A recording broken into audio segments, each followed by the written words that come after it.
杨小雪心里自然不乐意，这些有钱人家的小少爷、小千金，哪里会听她的话？再说了，真要是出了什么事情，那也不关她的事。可是眼看着这么多人在场，杨小雪也只好上前：“那个双双啊，你这拿着弓箭多危险啊！先放下好不好？有什么委屈和老师说说，不就是输了比赛吗？有什么大不了的，对不对？只是化个妆，再去学猩猩还是猴子跑步，又不会少块肉。”杨小雪不说还好，这一说，张双双心里再次燃起了怒火。都给我闭嘴！杨小雪吓得后退一步，生怕这个张双双发起疯来，到时候伤了自己。任远看到张双双此时注意力没在这里，立刻冲上前想要抢走对方的弓箭，结果没想到这一举动反而惊动了对方。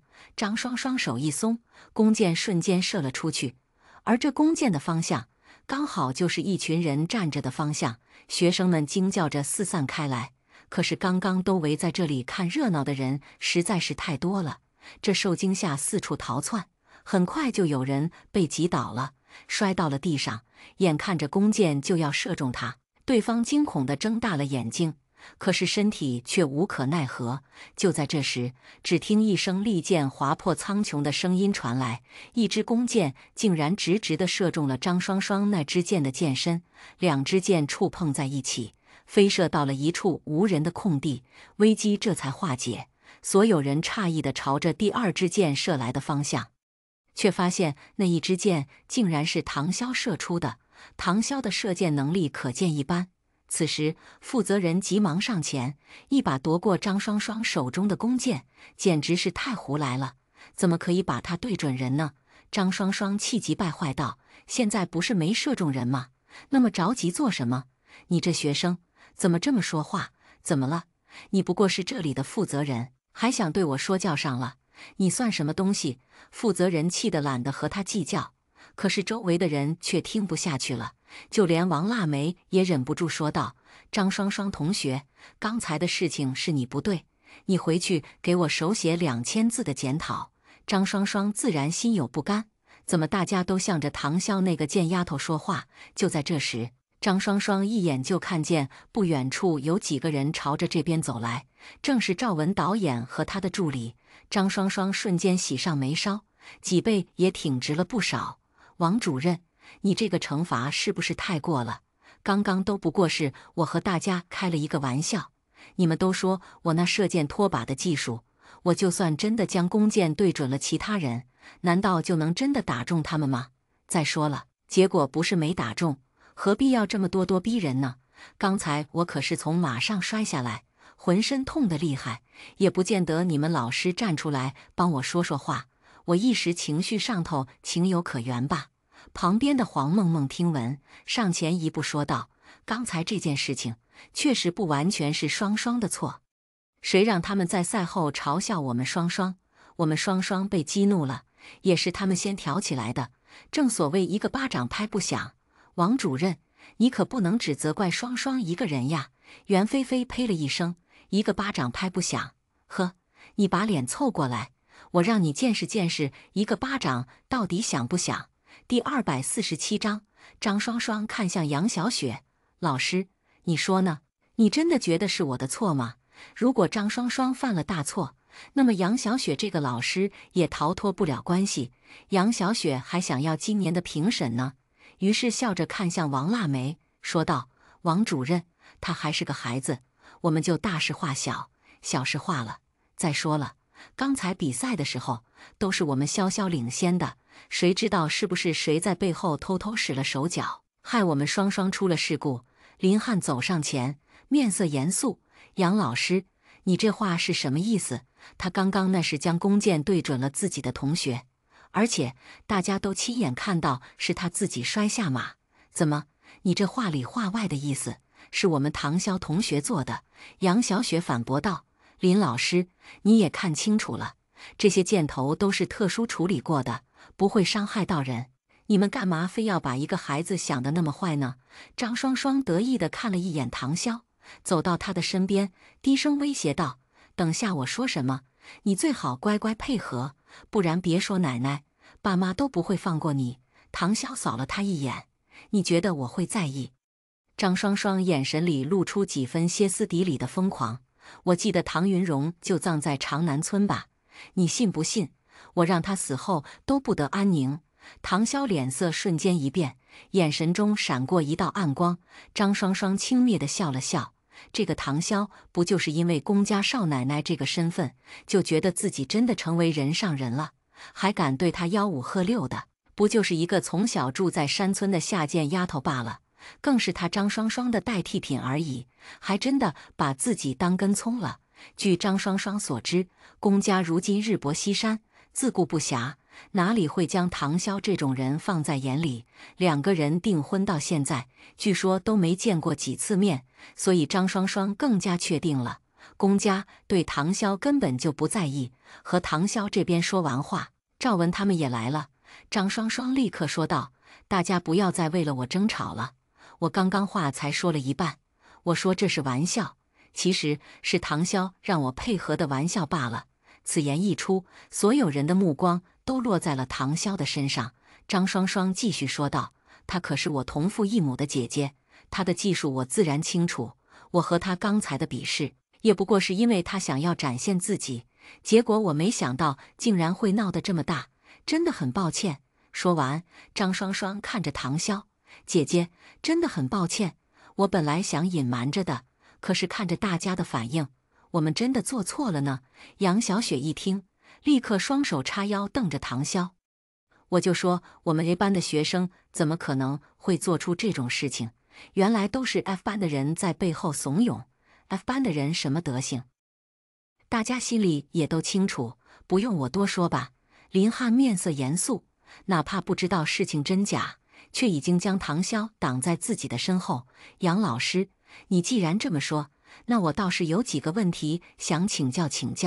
一，你现在有证据证明这件事是唐潇同学的主导的吗？二，什么叫 F 班的人德性，大家心里清楚，你这是歧视。三，刚才张双双拒不认错的事情，你还一口一个孩子护着，现在他说了一件还没被证实的事情，你却直接用如此恶毒的言语将我的学生定罪，这就难道就是你的师德？这难道就是你的职业素养？”第248章，杨小雪被说的脸上挂不住，却硬着头皮继续说道：“林老师，你这话就过分了吧？你这是人身攻击。平常的林汉总是笑眯眯的，脾气也好，一般大家说什么，他都是笑着点头。可是这一次，林汉的脸色确实十分严肃，分毫不让。人身攻击，原来杨老师你还知道这个词的意思？你就在这时，也不知道谁来了一句：你看那个人是不是大导演赵文？真的是他，他今天怎么来了？我听说赵文导演好像看中张双双，想找他拍广告呢。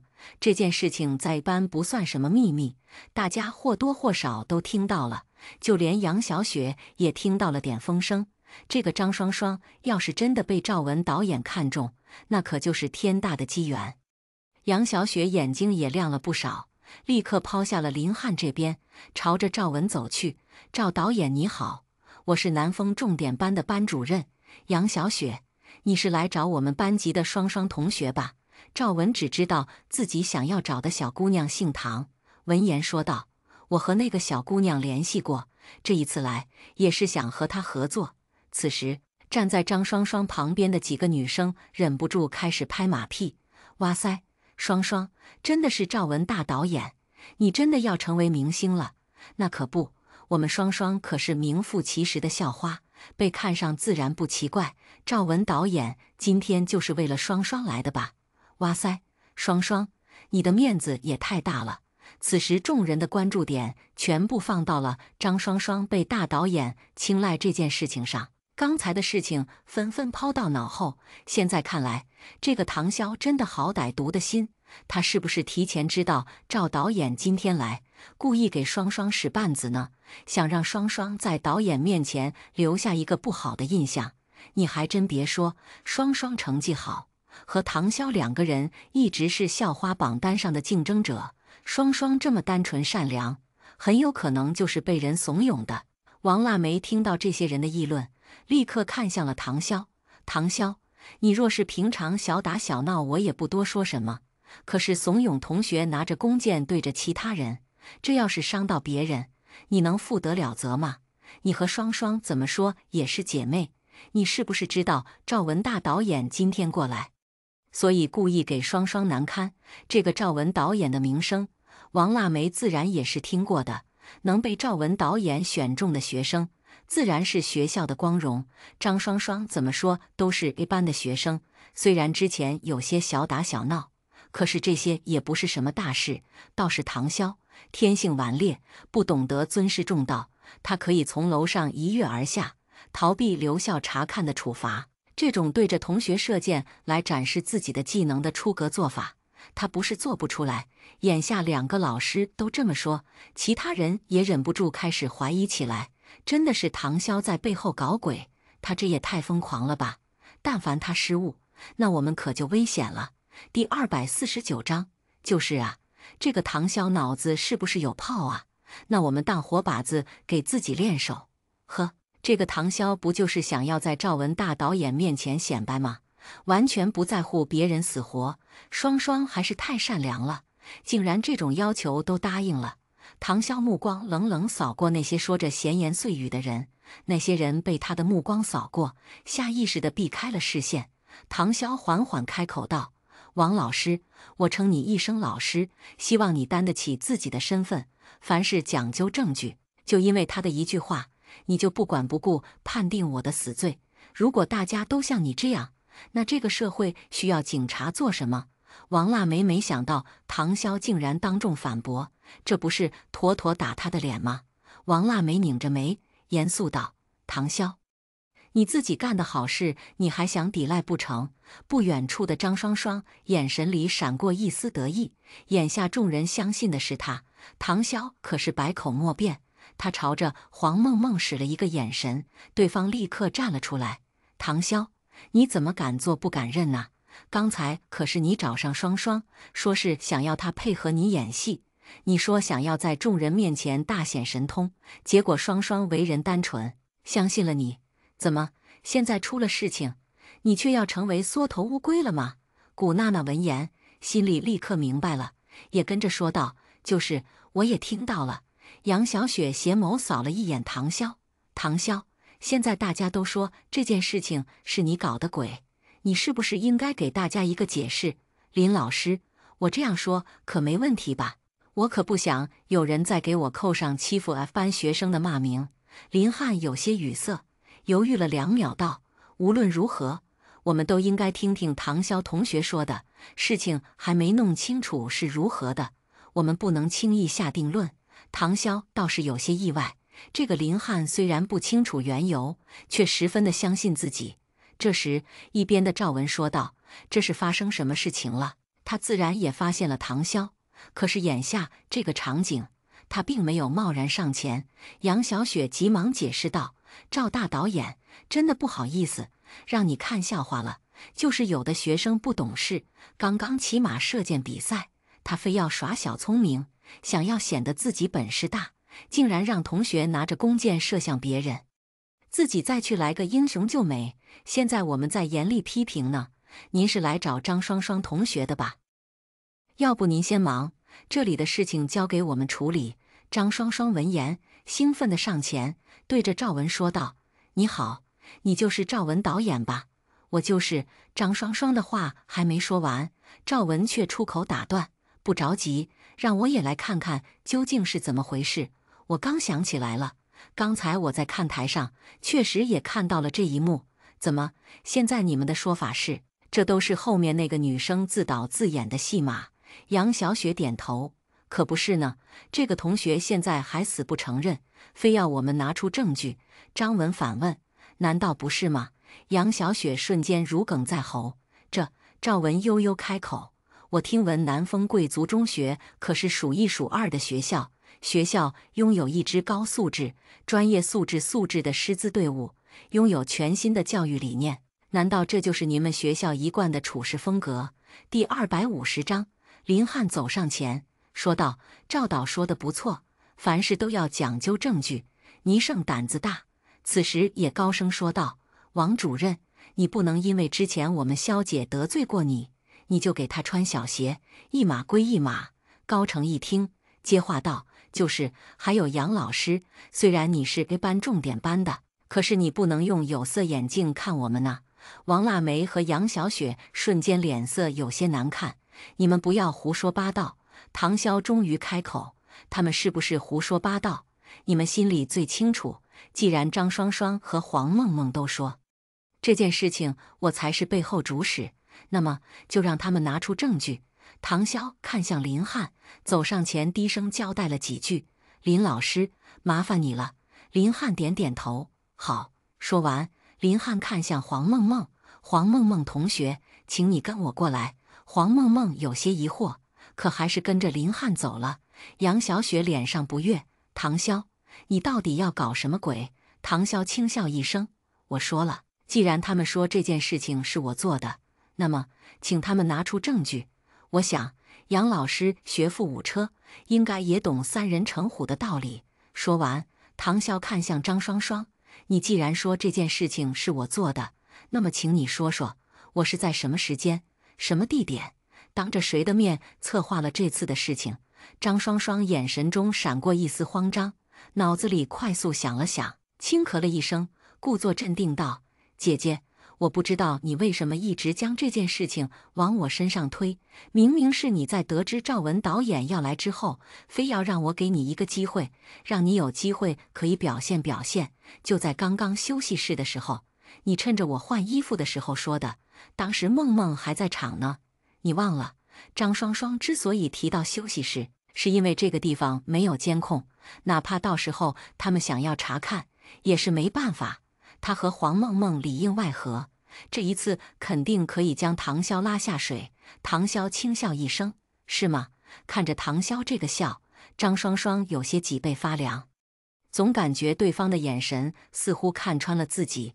张双双惯用自己这张脸骗取他人的同情，很快他就眉心微皱，眼睛泛红，一副委屈十足的模样。“我说的都是实话，你如果非要找别人来承担这次的责任，那就当作是我吧。”对方这番话直接将唐潇再次拉踩了一下。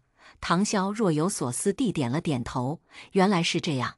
古娜娜站在一侧，闻言语气瞬间变得犀利：“你这是承认了吧？老师，眼下情况已经清晰明了。”听着古娜娜的指控，唐潇却一点不慌张，这让张双双内心忍不住跟着有些不安。刚刚林汉到底把黄梦梦带哪里去了？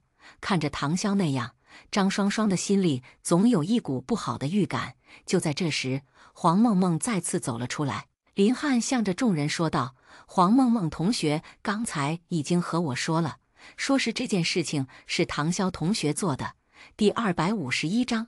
黄梦梦同学，你能把你刚才和我说再说一遍？黄梦梦点头，立刻说道：“这件事情唐潇早就计划好了，在学校里通知要来这里的时候，他就知道这里有骑马射箭的体验项目。”张双双瞪大了双眼，刚想阻止，可是黄梦梦就像是倒豆子似的，全部都抖了出来。那个时候，唐潇就找上双双，让他配合。双双一直都拒绝来着，可是耐不住唐潇一直说，所以才答应了。各位，这些都是唐潇指使的，我和双双都是被他怂恿了。张双双此时脸色难看得厉害：“你胡说八道什么？”黄梦梦一脸疑惑：“怎么了？林老师说你已经把事情都说了。刚才林汉把他带到一处地方，开门见山就表明了这是不要外界干扰的询问。林汉还告诉他，这边张双双已经把事情都和王腊梅说了。”就在几分钟之前，林汉看向黄梦梦：“黄梦梦同学，我带你来这里，你不用紧张。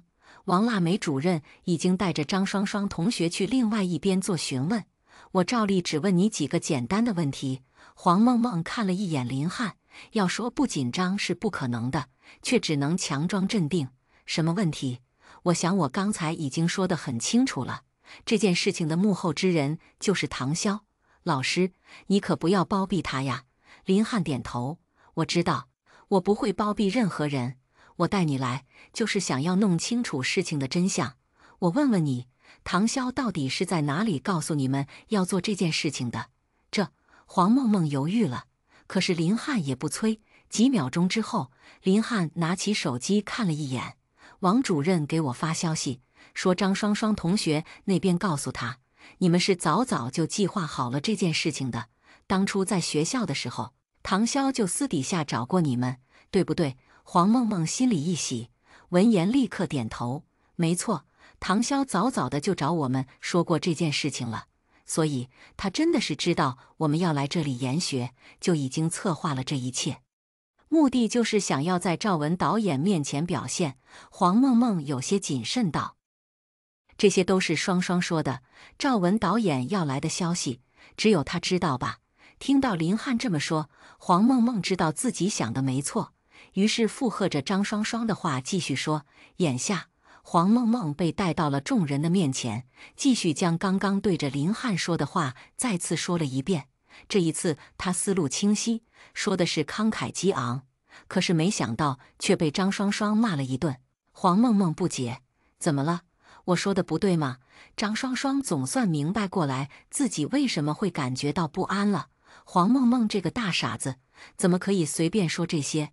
张双双皮笑肉不笑地开口：“你是不是被刚刚的事情吓傻了？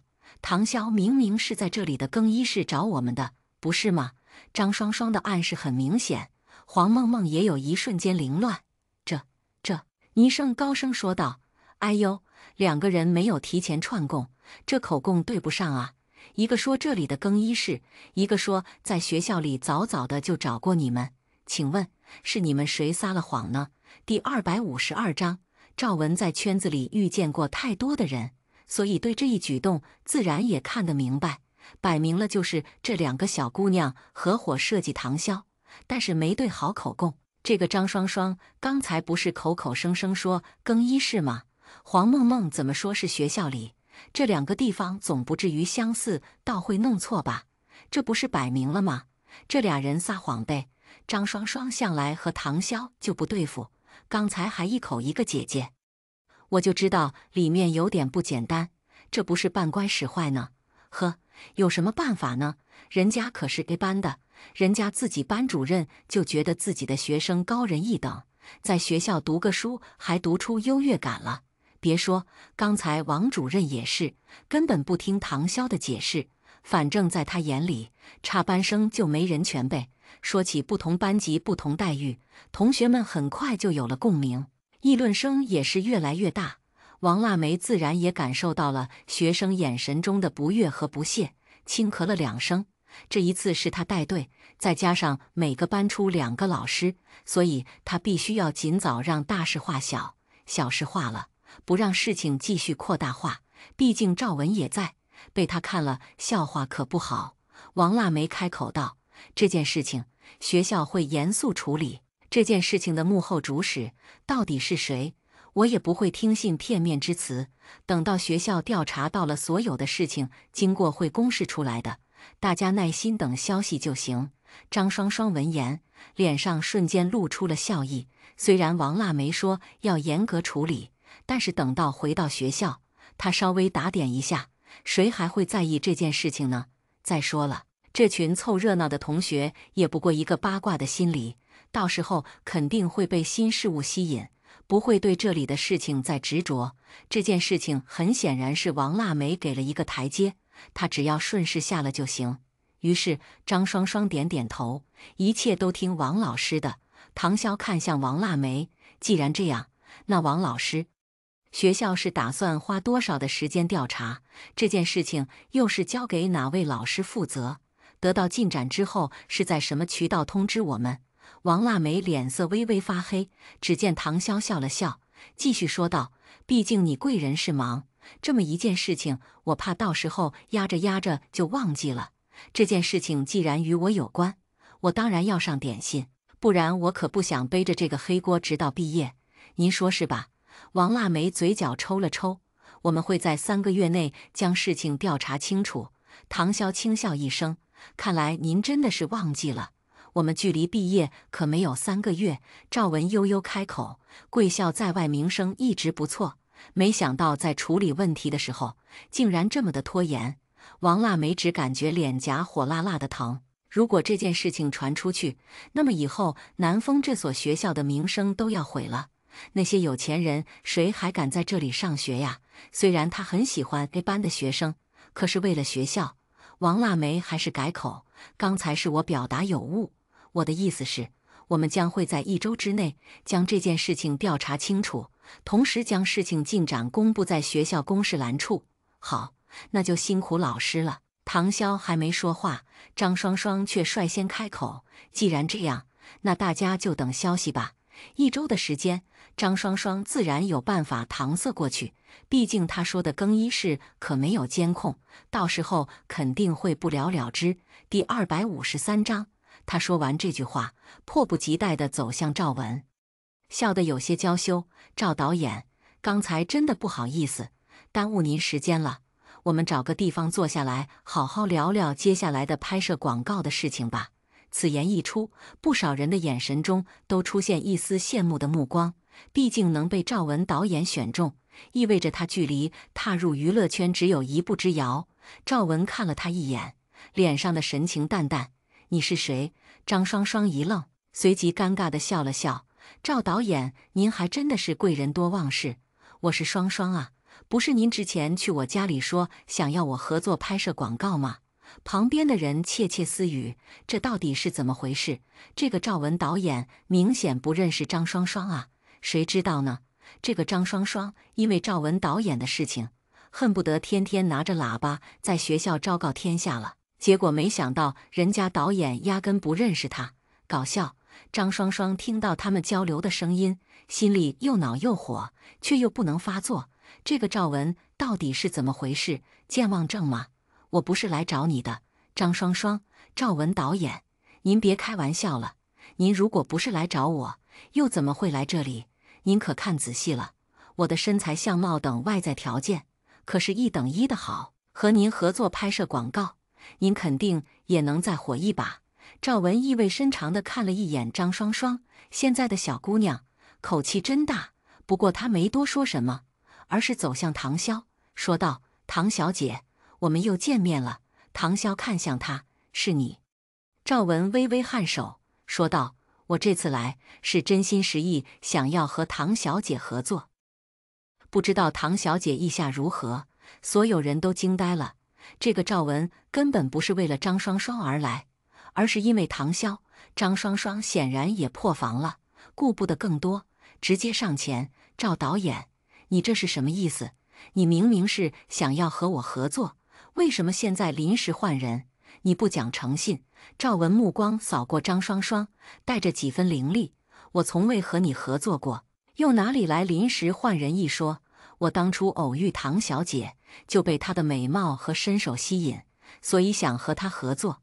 但是我调查到的家庭住址信息就是张家，介于唐小姐年纪还小，我找张先生夫妇商量，又有什么不对？”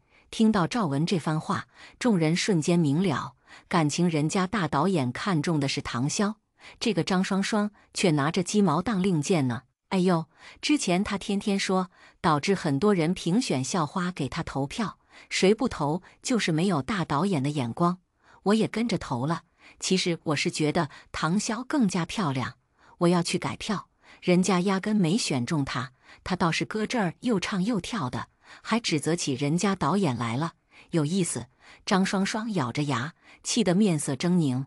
这些人明显是让她下不了台。终于，王腊梅开口道：“大家别在这个站着了，我们时间有限，大家先去下一个博物馆。”等等，唐潇开口打断了王腊梅：“我还有话说。”第254章，王腊梅皱眉，却又忍着不好发作，只好说道：“说吧。”“什么事情？”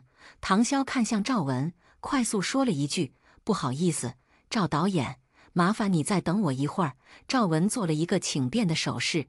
唐潇看向王腊梅，不紧不慢地开口：“刚才你给出的方案，我还没答应，1周的时间太长了。”王腊梅眉心一竖：“唐潇，你还得寸进尺是不是？”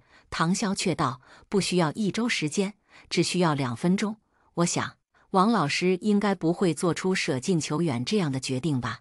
看着这般自负的唐潇，王腊梅冷笑一声：“我可没本事2分钟调查清楚这件事情。你真的以为这是拍戏呢？2分钟？呵，你有本事你上！”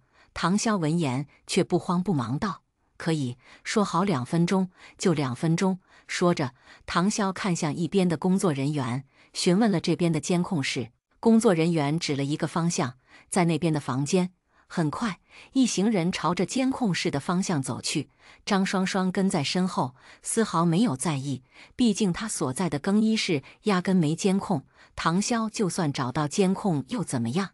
很快，一行人来到监控室，因为场地原因，最终进去的只有林汉、唐潇、张双双和王腊梅，其他人则是在门外等候。不过这边的监控室大门没关闭，大家自然也能看清楚里面到底发生了什么事情。林汉上前说道：“麻烦调取下更衣室的监控。”工作人员立刻打开了监控，画面中大家可以看到张双双进入了更衣室。林汉问道：“还能继续跟进吗？”工作人员摇头：“不行，这样涉及侵犯隐私。”张双双的眼神里透露一丝得意，可是说出的话却委屈万分。唐潇跟我说过，说更衣室这边没有监控，大家拿他没办法。没想到是真的。你先别着急哭，谁说没办法？唐潇走上前，麻烦调取同一时间段赛马场休息区监控。工作人员闻言快速开始照做。张双双的脸色逐渐凝重起来。很快，休息区的监控被调查出来。可是大家能看到的只是袁菲菲和邵盼福几个人在说话，而另外的人则是被旁边的树木挡住了，看不清脸。林汉皱眉，看着树影间隙中的人，他只能看到这后面有人，但是没办法证明这是不是唐潇。张双双看到这一幕，神情终于松了一口气，故作语重心长道：“姐姐，你还没死心吗？你还要浪费大家多少时间？我说了，事情发展至此，已经浪费了那么多人力物力，算了吧。”王腊梅冷声道：“唐潇，这就是你要给我看的？”唐潇却道：“急什么？第255章。”唐潇指着旁边监控视频的位置：“麻烦调出这里的监控。我记得这个位置是在休息区的对面。”工作人员闻言，再次调出了该地区的监控。正如唐潇说的这样，还真的能看得到休息区。此时监控里，唐潇正坐在椅子上和袁菲菲他们几个说话。林汉瞬间反应过来，说道：“王主任，你看，这个时间唐潇同学正在这里休息，怎么可能去更衣室？眼下刚才到底是谁指使张双双胡乱射箭的真相已经很明显。张双双没有想到这个地方竟然还有监控，他的眼珠子慌乱地转悠着。可能是我记错了，正如梦梦说的那样，他可能是在学校里找的我。”唐潇嗤笑一声，没说话。门外一直等消息的同学们也忍不住发出了一阵喝倒彩的声音。这个张双双还真能编，证据确凿，还能嘴硬。王腊梅冷下脸来，对着张双双厉声道：“张双双，你到现在还想着欺骗老师是不是？”张双双有些语塞：“我只是一时忘记了，真的。”王腊梅此时却冷着脸，没有留半点情面。你刚才伤害同学，欺骗老师，戏耍众人，这件事情回到学校之后，我回去之后商量一下，一定会给你严厉的惩罚。张双双没想到这一次没将唐潇拉下水不说，还害得自己被处罚，甚至还间接让唐潇在赵文面前高光了一把，气得恨不得将牙都咬碎了。虽然眼下发生了这样的事情，可是众人的研学之旅自然没停下。大家成群结队都在一起，将黄梦梦和张双双2个人给孤立了出来。毕竟刚才这2个人的所作所为，他们可都看在眼里，和他们做朋友，将来指不定怎么被诬陷。张双双看着黄梦梦，心里不爽：“你刚刚是不是脑子有泡？说什么在学校里商量好的，害我们一开始就被唐潇抓住了把柄。如果不是你，他们也不会想到去调取监控。”黄梦梦能也委屈，这和我有什么关系？我不说，他们难道就不调查吗？明明是你自己说的更衣室被他们发现了问题，还不如我说在学校呢。这样他们一时半会儿也调查不到有用的东西。张双双白了他一眼：“闭嘴吧！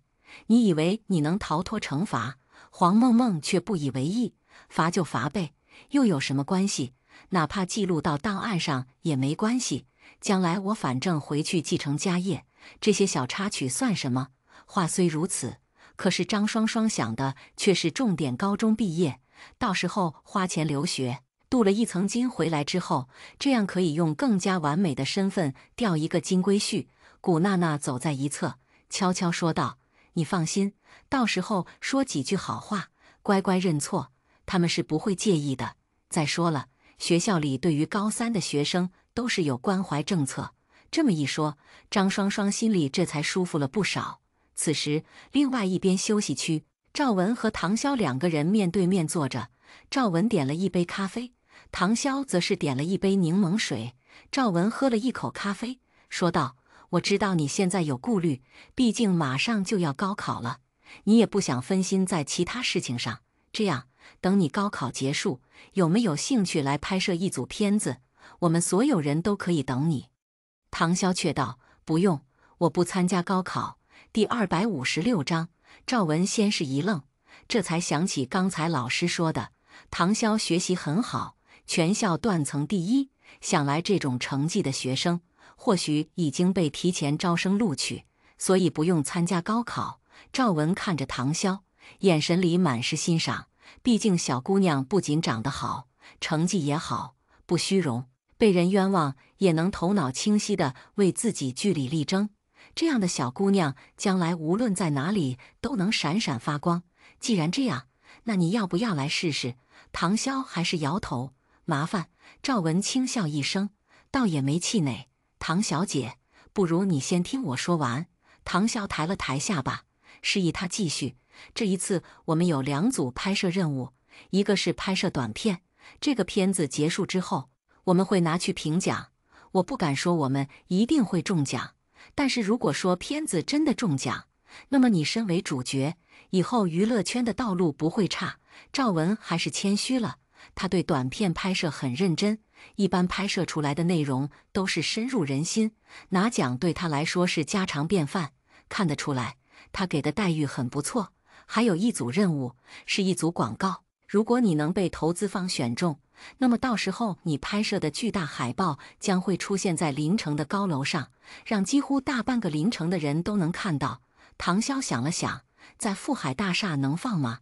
赵文眼睛一亮，说道：“这个当然没问题，在张家。”刚好一抬头就能看到不远处的富海大厦，也不知道到那个时候，赵家的人集体看到他的海报出现是什么感受，似乎有些好玩。行，我答应了。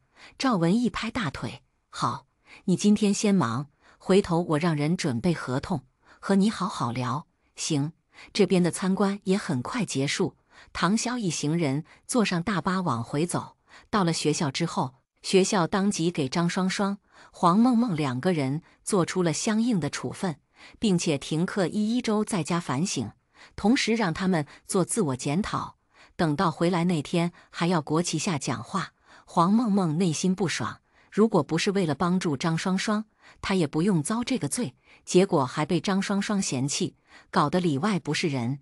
张双双黑着一张脸，直接扭头往外走。结果没想到学校门口有记者守着，见到她出来，立刻上前采访：“你就是张双双吗？听说赵文导演找你当他下一部短片拍摄的主角，这件事是真的吗？”张双双同学，你能说下赵文导演是怎么和你说的吗？请问你家里人是支持你当赵女郎吗？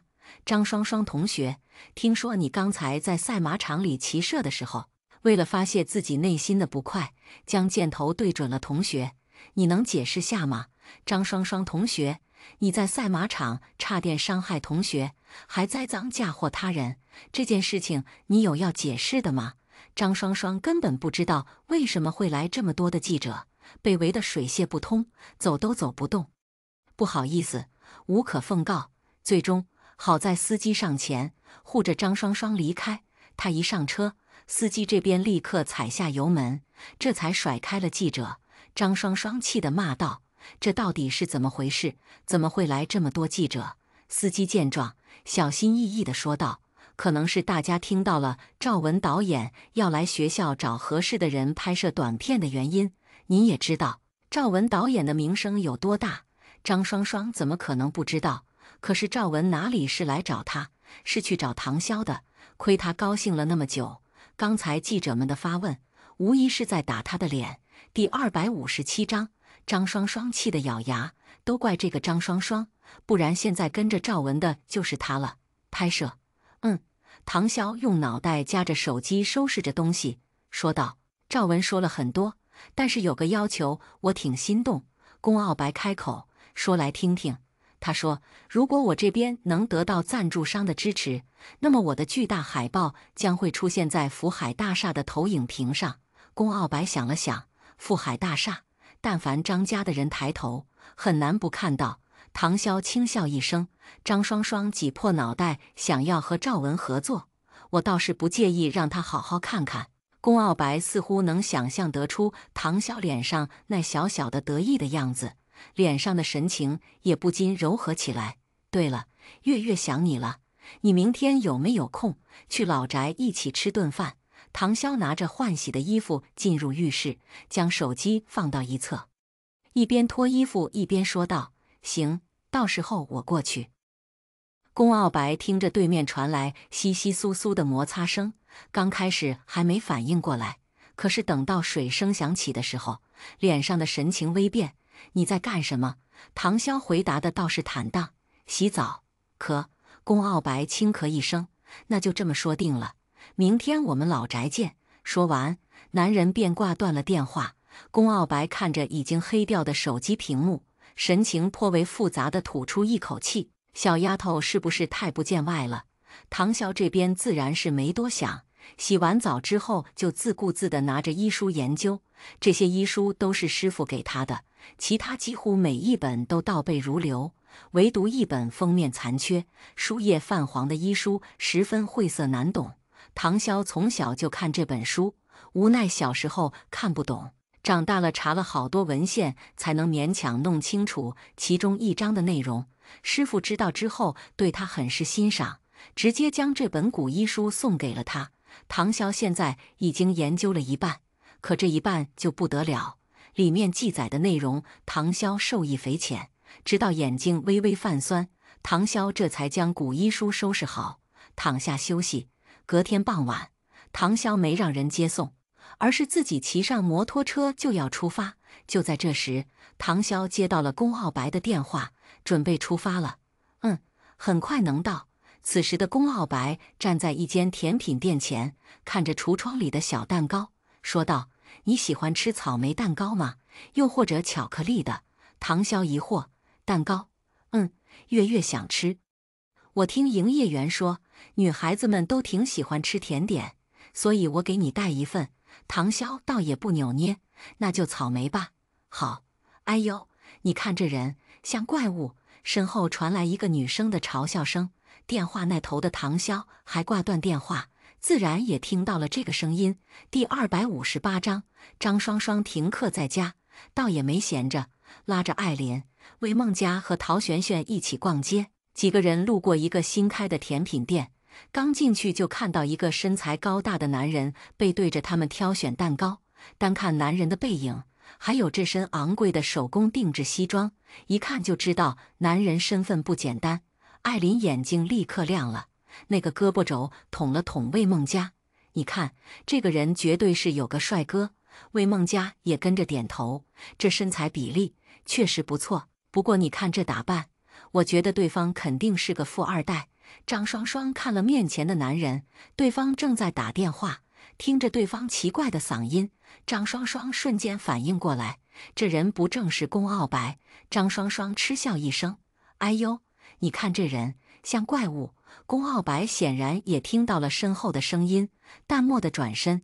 张双双捂着嘴痴痴笑：“哎呀，是姐夫呀，真的不好意思，我就看到有人拄着拐杖，戴着面具，怪吓人的。”关键这声音我也没听出来是姐夫。姐夫，你不会怪罪于我吧？其他3个人看到是宫傲白，脸上的神情明显有些不对，他们自然是害怕宫傲白。可是看着张双双这样，胆子又莫名的大了不少。张双双这一次因为唐潇的事情搞得这个局面，心里自然不爽。眼下看到宫傲白，心里的怨恨刚好找到了一个发泄口。姐夫，你一个大男人，应该不会怪罪我吧？张双双就是算准了对方一个大男人，肯定不会和他一般见识。不成想宫傲白冷冷开口：“谁是你姐夫？”张双双面子挂不住，刚要反驳，却被旁边的艾琳抓住了胳膊。艾琳微微摇了摇头，神情紧张。笑话，谁人不知道宫家在临城的地位？张双双或许还能和宫家沾亲带故，说是亲家，可是他们这种小角色，哪里敢得罪宫家的人？张双双甩开了艾琳的手：“二少，你怎么这么薄情啊？怎么说唐潇也是我姐姐，你们也算订了婚，怎么就翻脸不认人了？这要是传出去，二少的脸色无关吧？”说完，他张双双故作诧异地捂住了嘴巴。哎呀，该不会二少根本没将唐潇放在眼里？这样一想也对，毕竟唐潇嘛，不过山野村姑，粗蛮骄纵，没有教养，妥妥就是山野村姑一个。二少怎么看得上他？但是这话说回来呀，什么锅配什么盖嘛。二少，既然她是你未婚妻，你好歹也要稍微爱护一下，比如平日里稍微施舍点，你说对吧？宫傲白眉心微皱，滚！突然，宫傲白的动作一顿，一股剧痛突然从心脏的地方顺着四肢蔓延开来，就像是上万只蚂蚁在啃咬着他的筋脉血肉，深入骨髓的疼。宫傲白的额上瞬间腾出了冷汗，身体也控制不住踉跄了一下，堪堪扶住一边的桌子。张双双见状，忍不住笑了，低声和艾琳说道：“你看看他，装什么？不过就是个残废，多半还身体虚。你看看，站了没一会儿就不行了，估计以后结婚啊，是满足不了唐潇喽。”终于，一直在外面车上等着的苏远发现不对劲，快步上前扶住了宫傲白。宫总，宫傲白声音低沉粗粝，犹如困兽般的低吼：“走！”第259章。张双双此时却直接挡住了宫傲白的去路：“二少，你这是有病啊！有病要赶紧治疗，你这在公共场合发病，多让人担心啊！是不是？”剧痛几乎让宫傲白已经无法思考，毒发的时间变得不规律且频繁，体内似乎有什么东西翻滚着，即将要从体内疯狂地挣扎出来。宫傲白之前发病，因为剧痛总会做出一些伤害自己的行为，所以苏远现在想着立刻带着人离开。此时他也顾不上更多，搀扶着宫傲白往外走，绝不能让他在这里出事，不然以后外界对宫傲白的负面评论只怕犹如滔天巨浪般涌来。苏远皱眉瞪了张双双一眼，让开。张双双却继续挡在门口的位置，这么凶做什么？刚才我得罪了宫总，这不得好好道个歉吗？你说是吧？宫总看着宫傲贝，此时一句话也说不出来，身体还止不住的颤抖。这人别是有羊癫疯吧？这要是拍摄下来上传到网上，唐潇这个贱丫头还有什么脸面敢在自己面前大呼小叫的？这般想着，张双双已经拿出手机，苏远单手扶着宫傲白，一只手推开张双双：“我说了，让开！哎呀，你一个大男人打一个小姑娘，你好意思吗？来人呀，这里有人打人了，救命啊！”说着，张双双打开了手机，苏远眼神变得犀利。你话还没说完，突然一只手从身后抓住了张双双的肩膀，直接将人转了过来。张双双稀里糊涂的转身，结果狠狠被抽了一巴掌，手中的手机也掉落，被另外一只手给捡了起来。唐潇将刚刚拍摄短短几秒的视频删除清空，几乎眨眼间就搞定。张双双被打了一巴掌，脸上满是错愕，捂着脸颊怔怔地看着唐潇，瞪大了双眼，恶狠狠吼道：“你竟然敢打我！”张双双说着，再次冲上前，结果唐潇再次甩手，又是一巴掌，打的就是你。刚才唐潇在和龚傲白打电话的时候，就已经骑车准备上路。通话的时候，唐潇隐约听到蛋糕店的服务生对着后面进来的客人说着：“欢迎光临实际与你甜品店。”这家蛋糕店唐潇倒是有印象，毕竟去了老宅那么多次，他在路上遇到过，再加上刚才电话里张双双那明显不怀好意的嘲笑声，唐潇当即决定先来看看。果然，他一来就看到苏远扶着明显身体不舒服的龚傲白，而张双双还挡住了他们的去路。唐潇自然没有心慈手软，直接抬手给了对方2巴掌。张双双直接被打翻在地，哭喊着看着艾琳他们：“你们还傻站着干嘛？给我上啊！”唐潇冷冷头去一瞥，几个人瞬间不敢动弹。艾琳紧忙上前扶起张双双：“我们赶紧走吧，这得罪了龚家对我们没好处。”魏梦佳也跟着点头：“就是，你该不会是刚才喝酒喝上头了吧？这么和二少说话，不要命了是不是？”陶璇璇连忙说道：“快走！”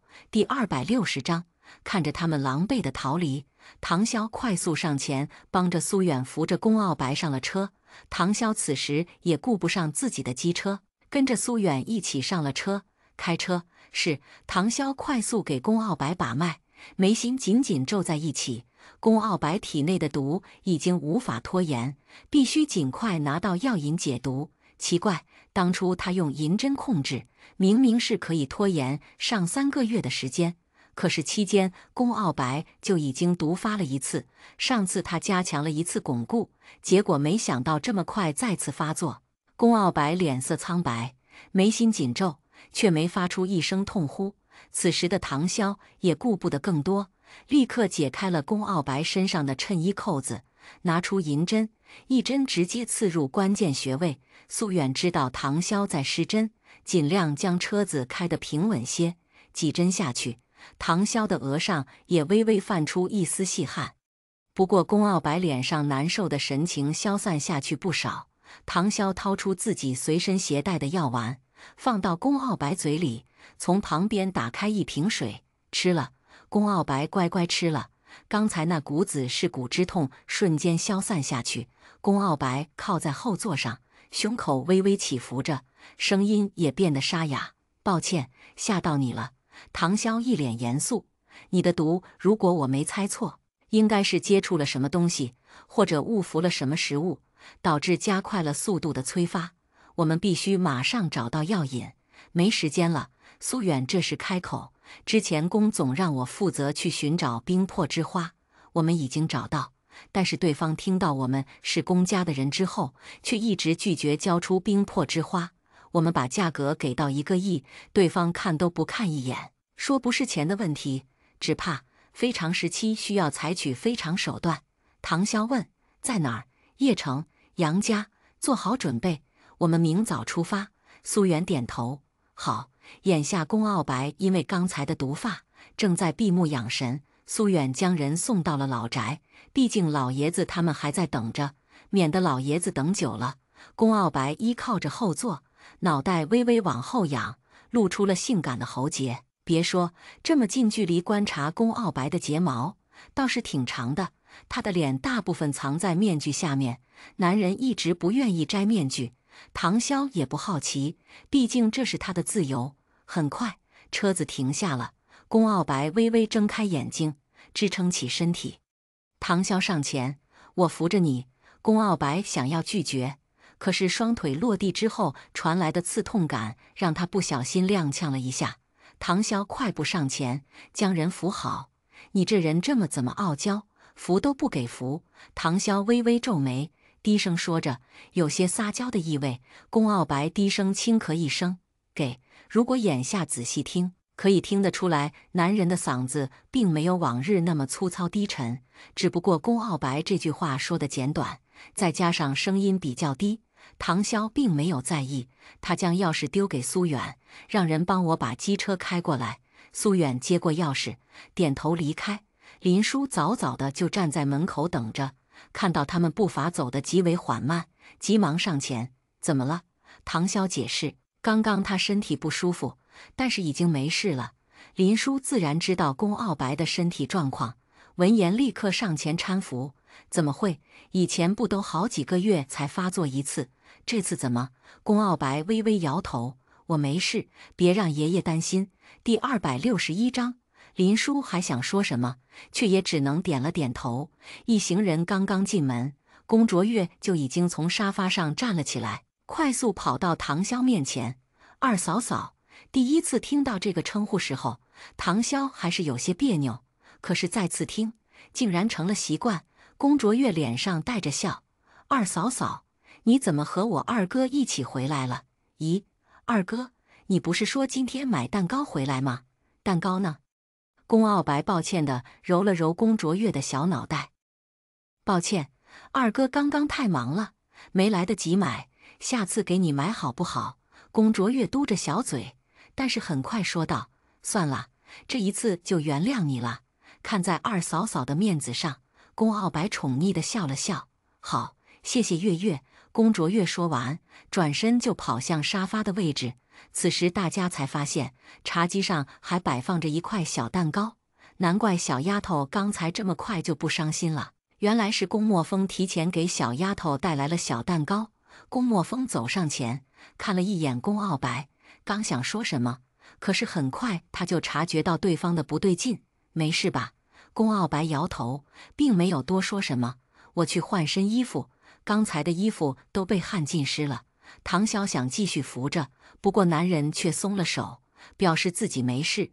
宫墨风开口道：“我和你去。”两个人一起起身上了楼，而唐潇则是去找老爷子。宫老爷子此时正在一个人下象棋，看见唐潇来了，立刻笑着说道：“潇潇来了呀，傲白呢？和大哥谈事情呢？”唐潇不动声色转移话题：“爷爷，你一个人下棋呀？”宫老爷子说道：“可不呢，墨风也才刚来不久，被月月这丫头一直缠着，都没人陪我下棋。潇潇，你会不会？”唐潇略显谦虚：“一点点。”“行，我让你3个子，你来陪我下一场。”“好。”3分钟之后，宫老爷子轻咳一声：“潇潇啊，刚才这一局不算。我觉得下棋还是要讲究公平。”唐潇点点头：“您说的对。”5分钟之后，宫老爷子起身：“这墨风和傲白两兄弟怎么还没下来？”唐潇莞尔一笑：“刚刚又是谁说要公平的？”终于，宫傲白下来了。此时他已经换了一身衣服，而宫墨风显然也是知道发生了什么事情。人都到齐了，老爷子宣布会开饭。宫傲白率先开口道：“接下来这几天我要出差，公司这边的事情交给大哥帮忙打理。”宫老爷子自然没什么意见，2个孙子都是有能力的人，管理一家公司并不是什么难事。去几天，快的话2天，慢的话1周。那行，你记得去了那边也要经常和潇潇联系，知道吧？别因为工作忙起来就忘记了自己女朋友。宫傲白轻咳一声：“他和我一起去。”宫老爷子一听，瞬间来劲了：“那感情好，带着潇潇出去玩几天，工作不工作的不要紧，最重要的就是开心。”第262章，唐潇倒是没在意，安安静静吃着饭。宫卓越捧着饭碗看了一圈，为什么没有王妈准备的排骨汤啊？王妈正端着一盅汤出来，笑着说道：“连着喝了好几次，怕你们喝腻了，所以特意换了，试试这个好不好？”宫卓越自然不挑，点了点头。唐潇拿起勺子喝着面前的汤，味道也就一般，比起自己准备的汤还差了点。吃了饭之后，天色也不早了。宫老爷子说道：“时间不早了，潇潇今晚就住下来吧。傲白和墨风2个人都在这里住一晚，你也住下，热闹。”唐潇刚要拒绝，可是宫卓越却已经兴奋地上前：“太好了，我也想二嫂嫂留下来陪我玩。”这，宫老爷子继续说道：“你明早不是跟着傲白一起出差吗？也别来回跑了，多麻烦，就住下吧。你看，月月这么喜欢你呢。”宫卓越拉着唐潇的手继续撒娇：“好不好吗？二嫂嫂。”唐潇架不住宫卓越这般撒娇，倒也同意了。那行，我就住一晚。宫卓越兴奋地跳起来。那晚上二嫂嫂来给我讲睡前故事好不好？宫老爷子故意调侃：怎么嫌弃爷爷讲得不好？宫卓越是个会撒娇又嘴甜的女孩，立刻抱着宫老爷子的腰身说道：怎么会呢？我特别喜欢爷爷讲故事，爷爷的声音好听，听起来让人很舒服。班级里的同学都羡慕我有爷爷给我讲故事呢。因为宫家发生了太多的事情，宫傲白父母去世的早，只留下宫傲白三兄弟，而大哥宫墨风年纪轻轻就要扛起整个宫家的责任，照顾还在襁褓中的宫卓越，自然是没精力也没能力。那个时候，宫傲白也还在读书，所以都是跟着宫老爷子。等到后面宫墨风身体一天不如一天，宫傲白自然也承担起当家人的责任，离开了老宅。所以宫卓越几乎是跟着老爷子长大的，对他的感情自然是不一样。宫老爷子笑眯眯地摸了摸宫卓越的小脑袋：好好好，就你嘴甜。宫傲白这边和宫墨风自然还有工作上的事情商量，唐潇则是被带去了卧室，佣人在前面带路。二夫人，洗漱用品都已经准备好了，如果有需要，您可以随手喊我。唐潇点点头，推开卧室。之前他来过一次，只是那个时候他喝醉了酒，对房间没太仔细看，眼下才发现整个房间略显单调，空荡荡的，家具不多，整个房间呈现黑白灰的风格。床上放着一件折叠好的睡衣，一套是男人的黑色睡衣，另外一套偏粉，一看就应该是女生的。浴室里还有刚刚未拆封的沐浴露、洗发露、牙膏、牙刷，甚至女士拖鞋都准备好了。看来宫老爷子早已经安排妥当。他原本想着先洗漱，结果房门就被敲响，是宫卓越。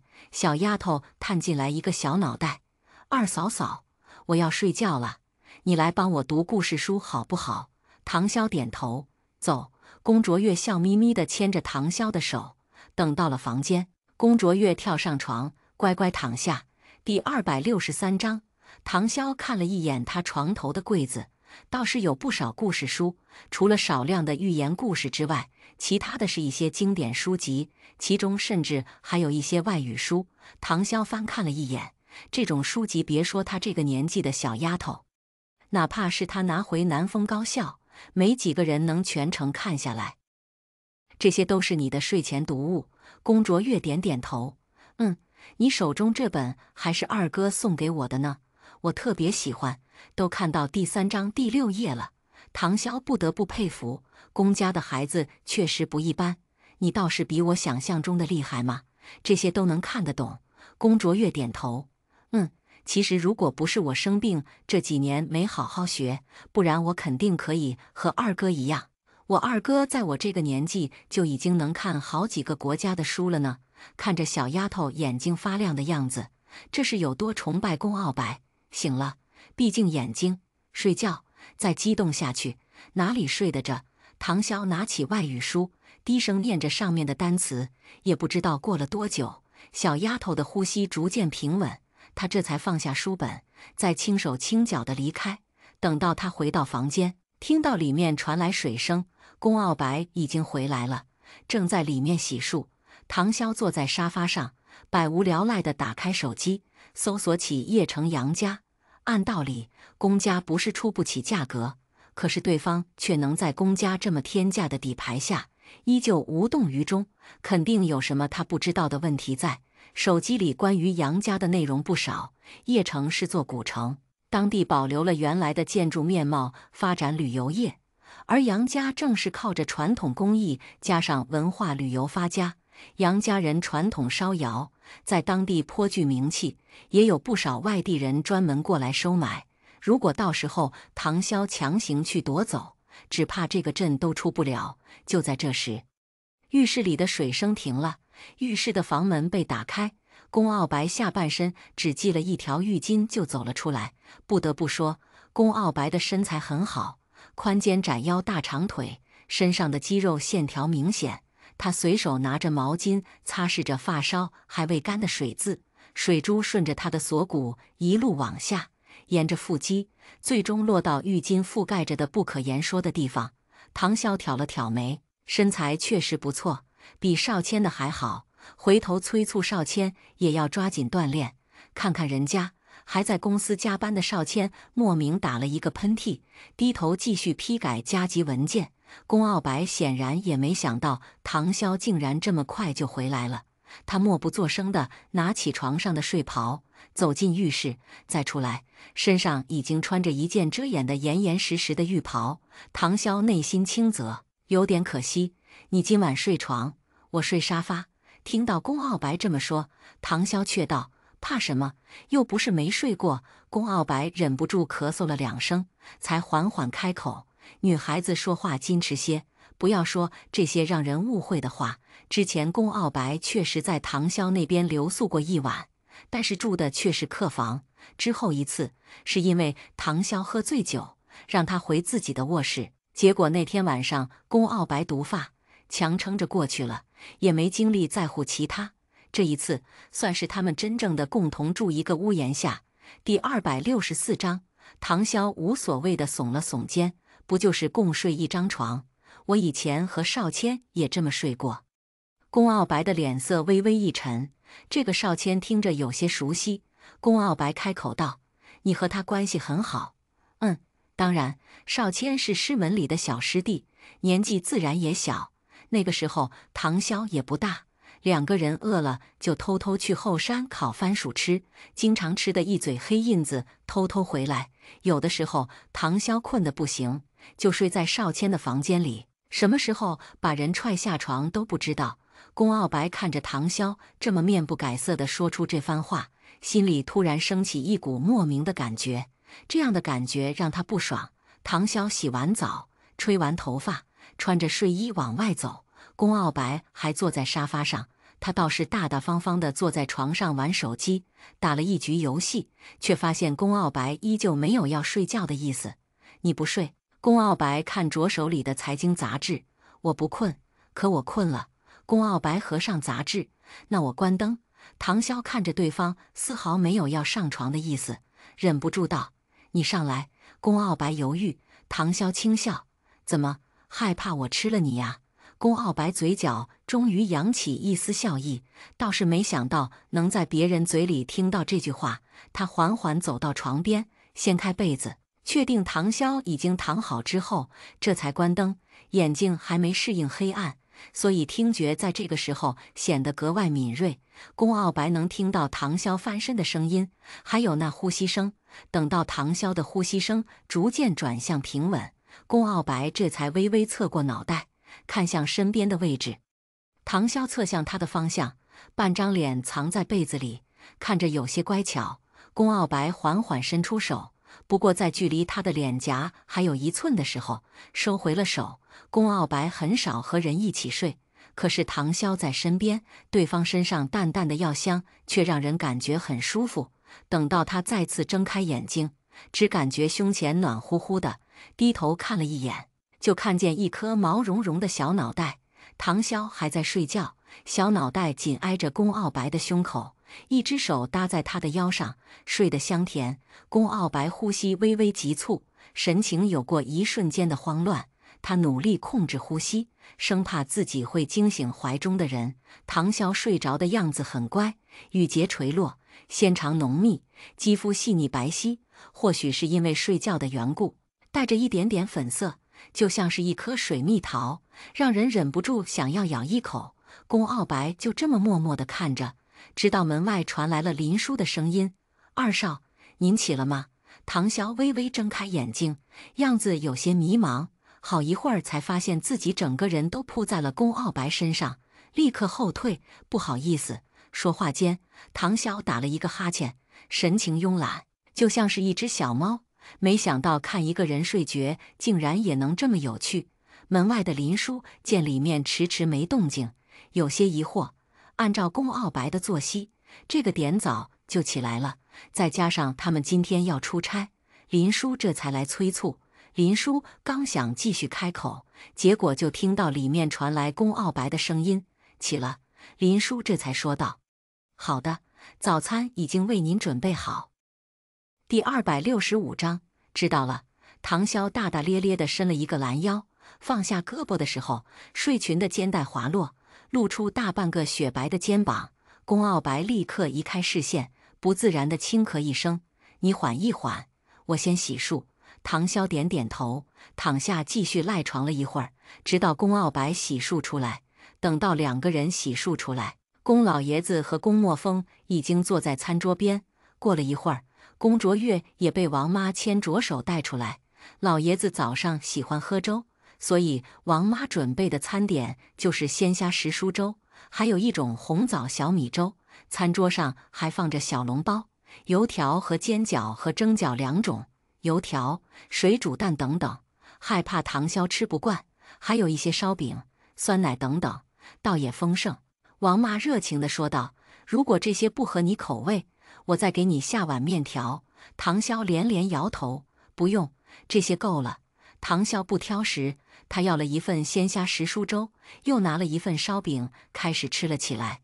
龚卓越一大早起来，心情很好，和大家炫耀：“我昨晚做梦梦到二嫂嫂在梦里面也给我读故事书了，嫂嫂声音真好听。”唐潇微微一笑：“谢谢夸奖，小丫头嘴倒是挺甜。”龚卓越古灵精怪地冲着龚傲白扬了扬下巴，意思是：“你看，我帮你哄着唐潇姐姐了。”龚傲白日常性格偏冷，喜怒不形于色，所以小小年纪的龚卓越很是为了他担心，生怕自家哥哥娶不到老婆。再说了，还是唐潇姐姐这么好的老婆。龚傲白有些哭笑不得地摇摇头，小丫头鬼点子多。他夹了一个小笼包放到龚卓越的碗里：“好好吃饭，吃了饭赶紧去上学。”好，吃过饭，龚傲白等人一早就要出发。这件事情宜早不宜迟，他们没有机会等到下一次龚傲白毒发了。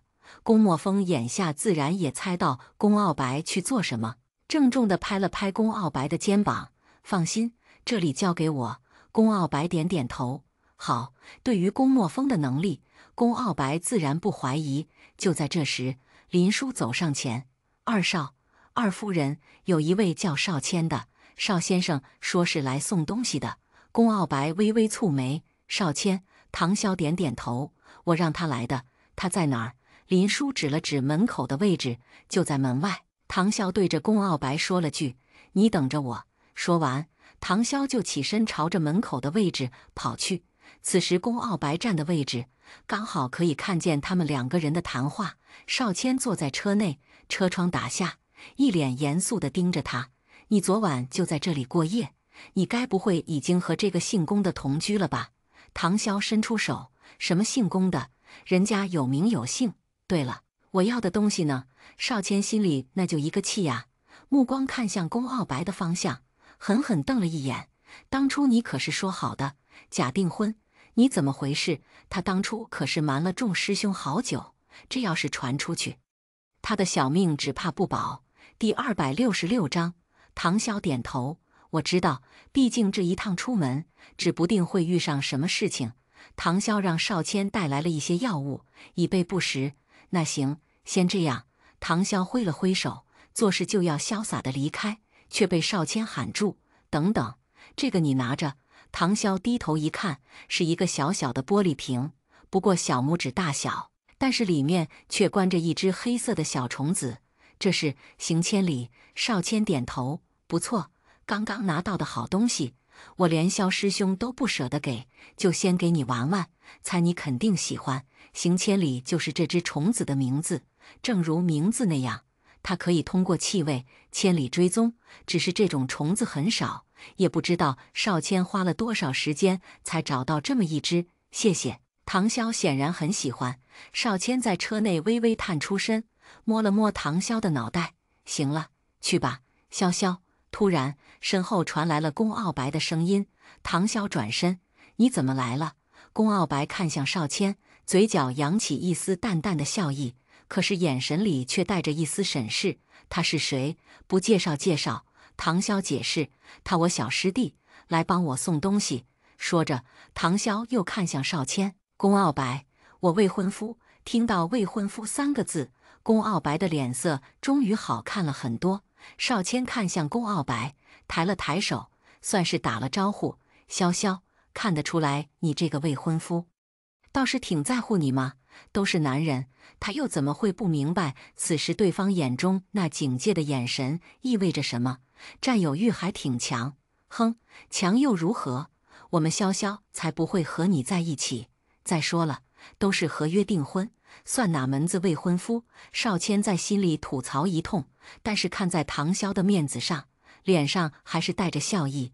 宫傲白此时也终于想起来，到底是在哪里听过少谦这个名字。之前唐潇被遭遇偷袭，危在旦夕，他们找到了唐潇的同门师兄弟萧教授萧云，而对方当着宫傲白的面讲电话的时候提到过少谦这个名字。只是那个时候宫傲白的精力都在唐潇身上，所以对这个名字并没有放在心上。宫傲白走上前，我是宫傲白，幸运。少谦点了点头，将人从头到尾打量了一遍。少谦，久仰。唐潇好奇地看了他们一眼，两个人就这么对视着，也不说话，可是眼神里却夹杂着一丝风起云涌。奇怪，他们之前难道认识，还是说他们之前有仇？唐潇忍不住道：“你们还有话没说完，要不我先进去。”宫傲白转身：“不用，苏远车子已经准备好，我们出发。”说着，宫傲白走到唐潇身边，顺势牵起他的手。身后的少谦，你丫的，松开我师妹的手！松开手！第267章。唐潇这边还没弄清楚他们两个人之间到底是怎么回事，就被宫傲白拉着离开了。余光瞥见少谦不断在身后比划做鬼脸，他转身看去，少谦立刻假装什么事情都没发生的笑着，挥了挥手，一路顺风。唐潇皱眉，搞什么鬼？不过他并没有多想，跟着宫傲白上了车。这一次出发，宫傲白没带多少人，一来是不想太轰动，二来是之前一部分手下还在邺城，所以这一次出行，他只带了苏远和唐潇。车子开到机场，一行人坐飞机到了邺城，刚落地就有人来接机。一个穿着黑色西装的男人上前：“宫总，苏秘书。”对方并不认识唐潇，看向他的时候，眼神里闪过一丝疑惑。苏远十分有眼力见地说道：“她是总裁夫人。”男人立刻朝着唐潇鞠了一躬：“夫人好，我叫马文才。”唐潇差点被自己的口水呛到：“你说你叫什么？”马文才立刻大声回应：“我叫马文才。”唐潇看着对方5大3粗，衬衣的袖子都快装不下的肌肉，还有脸上这络腮胡，点了点头，人如其名，谢谢夫人夸奖。好家伙，嗓门里面装了喇叭吗？众人上了车，马文才将他们带到一处别墅。霍总，夫人，您2位的房间在楼上。苏秘书，您的房间在这边拐角第1间。兄弟们都在旁边那栋房子，门口24小时守着我们的人，有需要大家随时喊一声。苏远点点头，行，我知道了，你先下去休息吧。是，等到人走远了，苏远才笑着说道。他这大嗓门，这么多年了还没变呢。霍总，夫人，您2位先休息，等吃了饭我们再去杨家。好，苏远说完，让人准备吃的，同时回房间整理东西。这一次他们出来几天，唐潇几乎什么都没带，楼上2个房间都差不多。唐潇和宫傲白自然是分开住。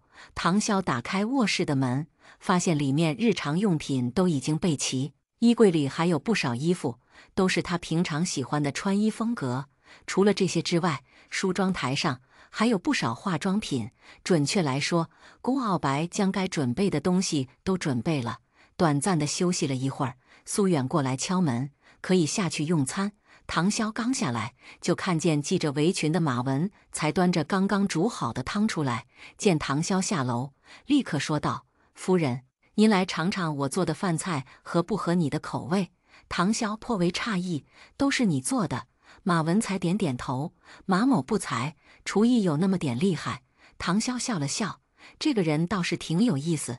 宫傲白说道：“吃吧，我记得你喜欢吃海鲜，特意让人准备了些。”唐潇看着桌上这一盆一盆的，哪里是一些啊？一顿饭，唐潇吃了3个螃蟹，数不清的皮皮虾和大虾，吃的那叫一个过瘾。他满足地擦了擦手，走，出发去杨家。马文才依旧替他们开车，路上顺便说了现在的情况。冰魄之花，我们调查到在杨家，我们给出了极大的诚意，表示愿意花高价买，只要他们开口。他们原本知道我们是治病救人，很爽快地答应500万拿走。毕竟这冰魄之花本就稀少，他们当年也花了很长时间才找到，结果在听到是我们要，就突然翻脸不认了。第268章，宫傲白略微思索，杨家，我不记得我们和杨家合作过，更没有得罪过他们。马文才也跟着点头，那可不是，我们可是软硬兼施，可是他们就是油盐不进，搞得我们是心急如焚，坐如针毡。这不等着您来给我们主持大局，重振雄风。马文才说的是慷慨激昂，末了还不忘看向苏远求个夸奖。苏秘书，刚刚我是不是说了一连串成语？哎呦，可把我厉害坏了！唐潇没忍住，扑哧一下笑出声。马文才有些不好意思地抓抓脑袋，让夫人看笑话了。唐潇看着宫傲白，你的手下倒是有些意思。宫傲白还没说什么，马文才突然大声吼道：“为了宫总和夫人，抛头颅，洒热血，鞠躬尽瘁，死而后已。”唐潇忍着笑：“行了，行了，我知道了。”看着唐潇那么开心，宫傲白倒也没多说什么。这一路因为马文才在，路上倒也不会那么无聊。很快，杨家就到了。杨家在邺城也算是有头有脸的人物，大宅自然不会小。光是这庄园面积，在这寸土寸金的地方，就可以彰显出杨家的实力。马文才对这里已经算是轻车熟路，他来到杨家大门门口，对着门卫说道：“麻烦你们和杨先生说下，我们宫家有事情找他。”没想到门口的人听到“宫家”2字之后，立刻说道：“我们家老爷说了，今天谁都不见。”马文才贴心道：“怎么了？杨老爷是生病了？”门卫马文才继续说道：“不然好端端的感觉绝食，闭门思过。”唐潇忍着笑，低声对着宫傲白说道：“你从哪里见到的活宝？”宫傲白看着他，别看他这样，身手不错，能跟着宫傲白办事的人，自然都是有一番过人之处。门卫的人不耐烦地挥手：“别没事找事，赶紧滚！”马文才却继续动之以情，晓之以理：“大兄弟，你和哥哥我说句实话，是不是杨老爷病危了？不然怎么谁都不见？他难道连你们也不见？饭不吃了，不出门了？如果他们会见你，那又怎么会是谁都不见呢？我们是来求神药的，杨老爷一直不愿意给，是想留着给自己用。哎呀，这么大的事情，你早点说嘛！难道是因为杨老爷出事，整个江湖会动乱？你们家死对头很多吗？有人觊觎家产吗？有宅门恩怨吗？”眼看着马文才的脑洞越开越大，再不制止，指不定等下会传出什么谣言。你给我闭嘴！门卫忍无可忍，说道：“再来捣乱，别怪我们不客气。”说完，几个门卫纷纷从兜里搞出棍棒，对准了马文才。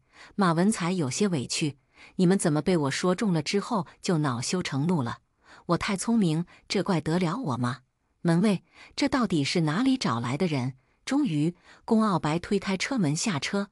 门卫看着他这身打扮，肯定不是一般人。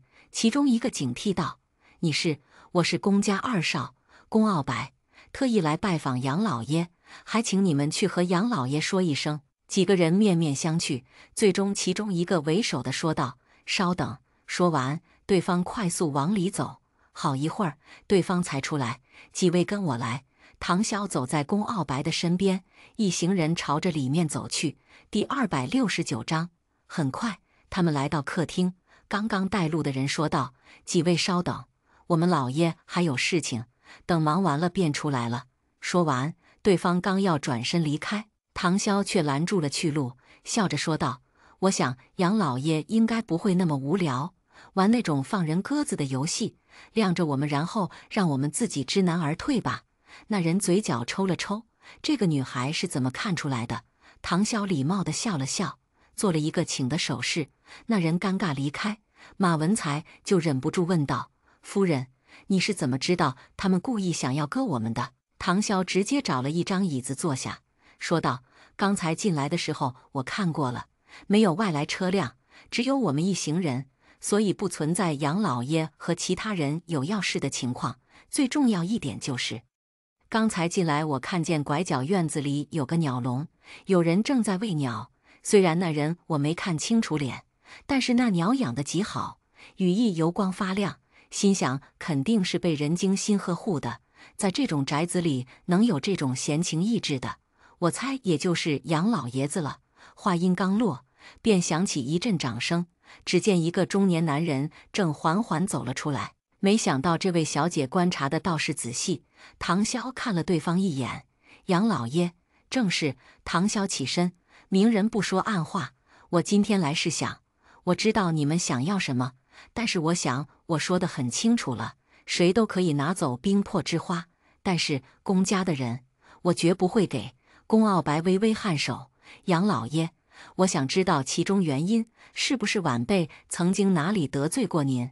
杨老爷看了一眼龚傲白，冷哼一声：“得罪我的不是你，看来确实是我们龚家的问题。”杨老爷坐下，抿了一口茶：“冰魄之花我是不会给的，具体其中原因，回去问问你爷爷就知道了。”杨老爷摆明了是不想继续说什么，直接让人下了逐客令。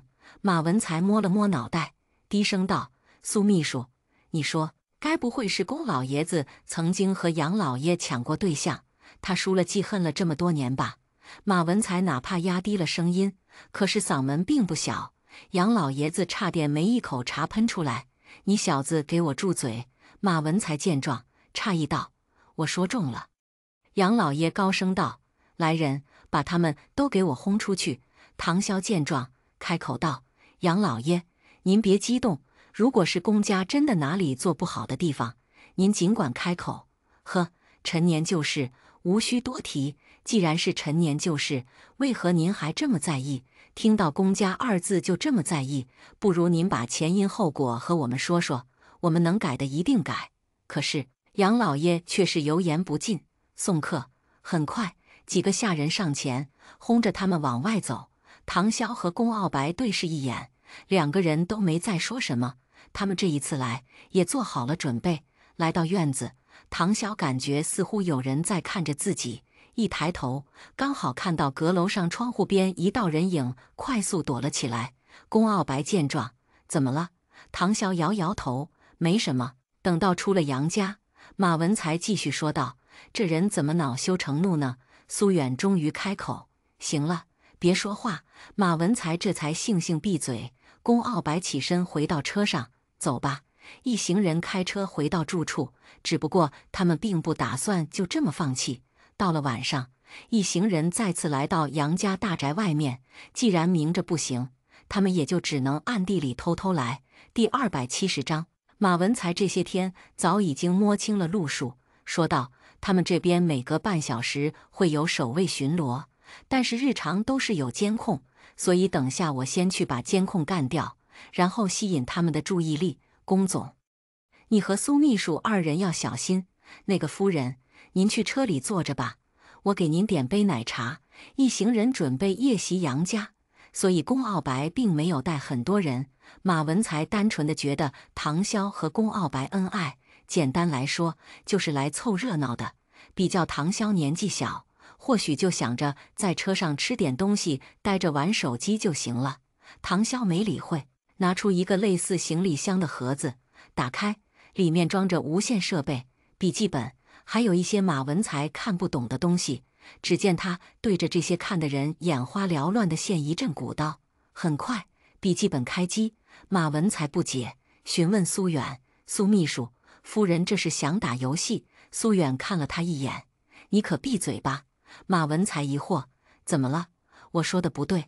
只见唐潇的双手快速地在键盘上敲打着什么，很快，一连串代码便出现在屏幕上。2分钟之后，原本还闪着红光的摄像头突然黑了2秒，但是很快继续亮了起来。唐潇快速合上笔记本，放到车上，说道：“搞定，接下来监控会自动播放5分钟前的监控画面。我们走。”龚傲白点头：“好。”唐潇看了一眼龚傲白：“你要不要在这里等我们？毕竟龚傲白腿脚不方便，再加上男人平常养尊处优，手无缚鸡之力，只怕到时候会出现问题。”龚傲白却道：“我可以。”见男人这么执拗，唐潇倒也没说什么，毕竟他是见识过苏远的打斗能力，还不错。再加上马文才和自己3个人就足以对付一群人。再说了，他们这次并不想和别人起冲突，而是偷偷拿走冰魄之花。马文才看了唐潇这波操作之后，眼神里满是崇拜。这妇人也太厉害了吧，这都行。苏远推了他一把：“别愣着了，赶紧！”好咧！马文才后退了几步，一个跟头翻过了围墙，从里面打开了后院的侧门，放龚傲白他们几个进来。之前马文才等人就已经研究过这边的巡逻时间，所以一行人进来还算顺利，没遇到什么人。东西藏在哪儿？马文才抓了抓脑袋，这有没有可能藏在保险箱啊？这东西这么珍贵，肯定藏得严严实实。唐潇却摇头：“不可能，冰魄之花顾名思义，需要长在寒冰之上。杨家有没有类似冰库的地方？”马文才立刻点头：“有，杨家近些年开展冷链运输这块，确实有一个专门的冰库。”唐潇抬了抬下巴，带路。杨家大宅后面有一处巨大的院子，而院子的另外一边就有一个仓库。马文才此时才有些恍然大悟：“我说这人怎么把仓库建在自己家后院呢？原来是藏东西。”很快，几个人就到了冰库外围。可是这里看守的人显然比之前多得多，他们贸然进去肯定会被发现。几个人观察了几分钟，发现这些人一直守在这里，并没有离开的意思。龚傲白看了一眼马文才，对方立刻会意：“我去吸引他们的注意。”说完，马文才捡起一个石块丢了出去，然后转身就朝着黑暗中跑去。第271章，谁在那？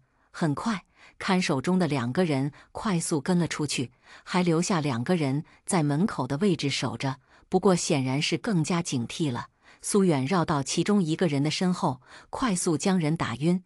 唐潇一根银针刺入对方的睡穴，很快另外一个人也倒地不起。苏远走向冰库大门的位置，门上有一个转盘，他快速转动几圈，眼看着门开了。唐潇快速进去，下一秒，眼前突然闪过什么，唐潇来不及反应，龚傲白立刻揽着他的腰，一把将人拽了出来。龚傲白一只手搂着他的腰，一只手拿着龙头拐杖，猛地一下将扑面而来的藏獒瞬间掀翻在地。藏獒落地之后，迅速起身，四肢着地，脊背拱起，低吼着再次朝着唐潇他们袭来。不是1只，是5只，他们中计了。这里根本不是什么冰库，里面养着一群藏獒。很快，那些藏獒再次发疯般冲了上来。苏远立刻捡起脚边的一根木头，重重地朝着一只藏獒挥了出去，将距离最近的一只掀翻在地。龚傲白将唐潇护在身后，拿着拐杖又将另外一只打飞。可是藏獒这东西速度极快，又凶猛，很快又有一只直接扑了上来，眼看着张开血盆大口就要咬下。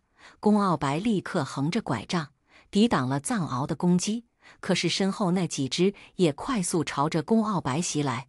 龚总，唐潇见状，立刻将手伸入背兜里，掏出一把粉末，冲着藏獒们冲来的位置，迎头就撒上了一堆粉末。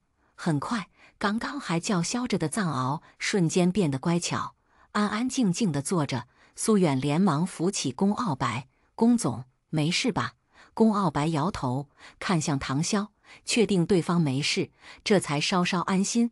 苏远看着这一堆藏獒，诧异道：“夫人，你这是能让他们安静下来几分钟？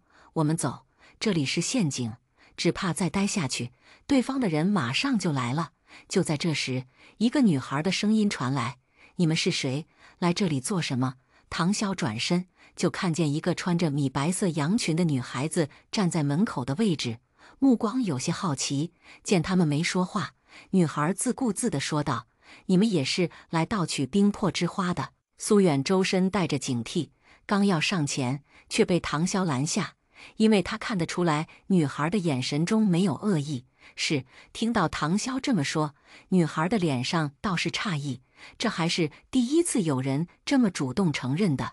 她看着唐潇，黑色短款 T 恤搭配黑色工装裤，明明是再休闲不过的打扮，可是，在女孩眼里却带着一股子干练和洒脱。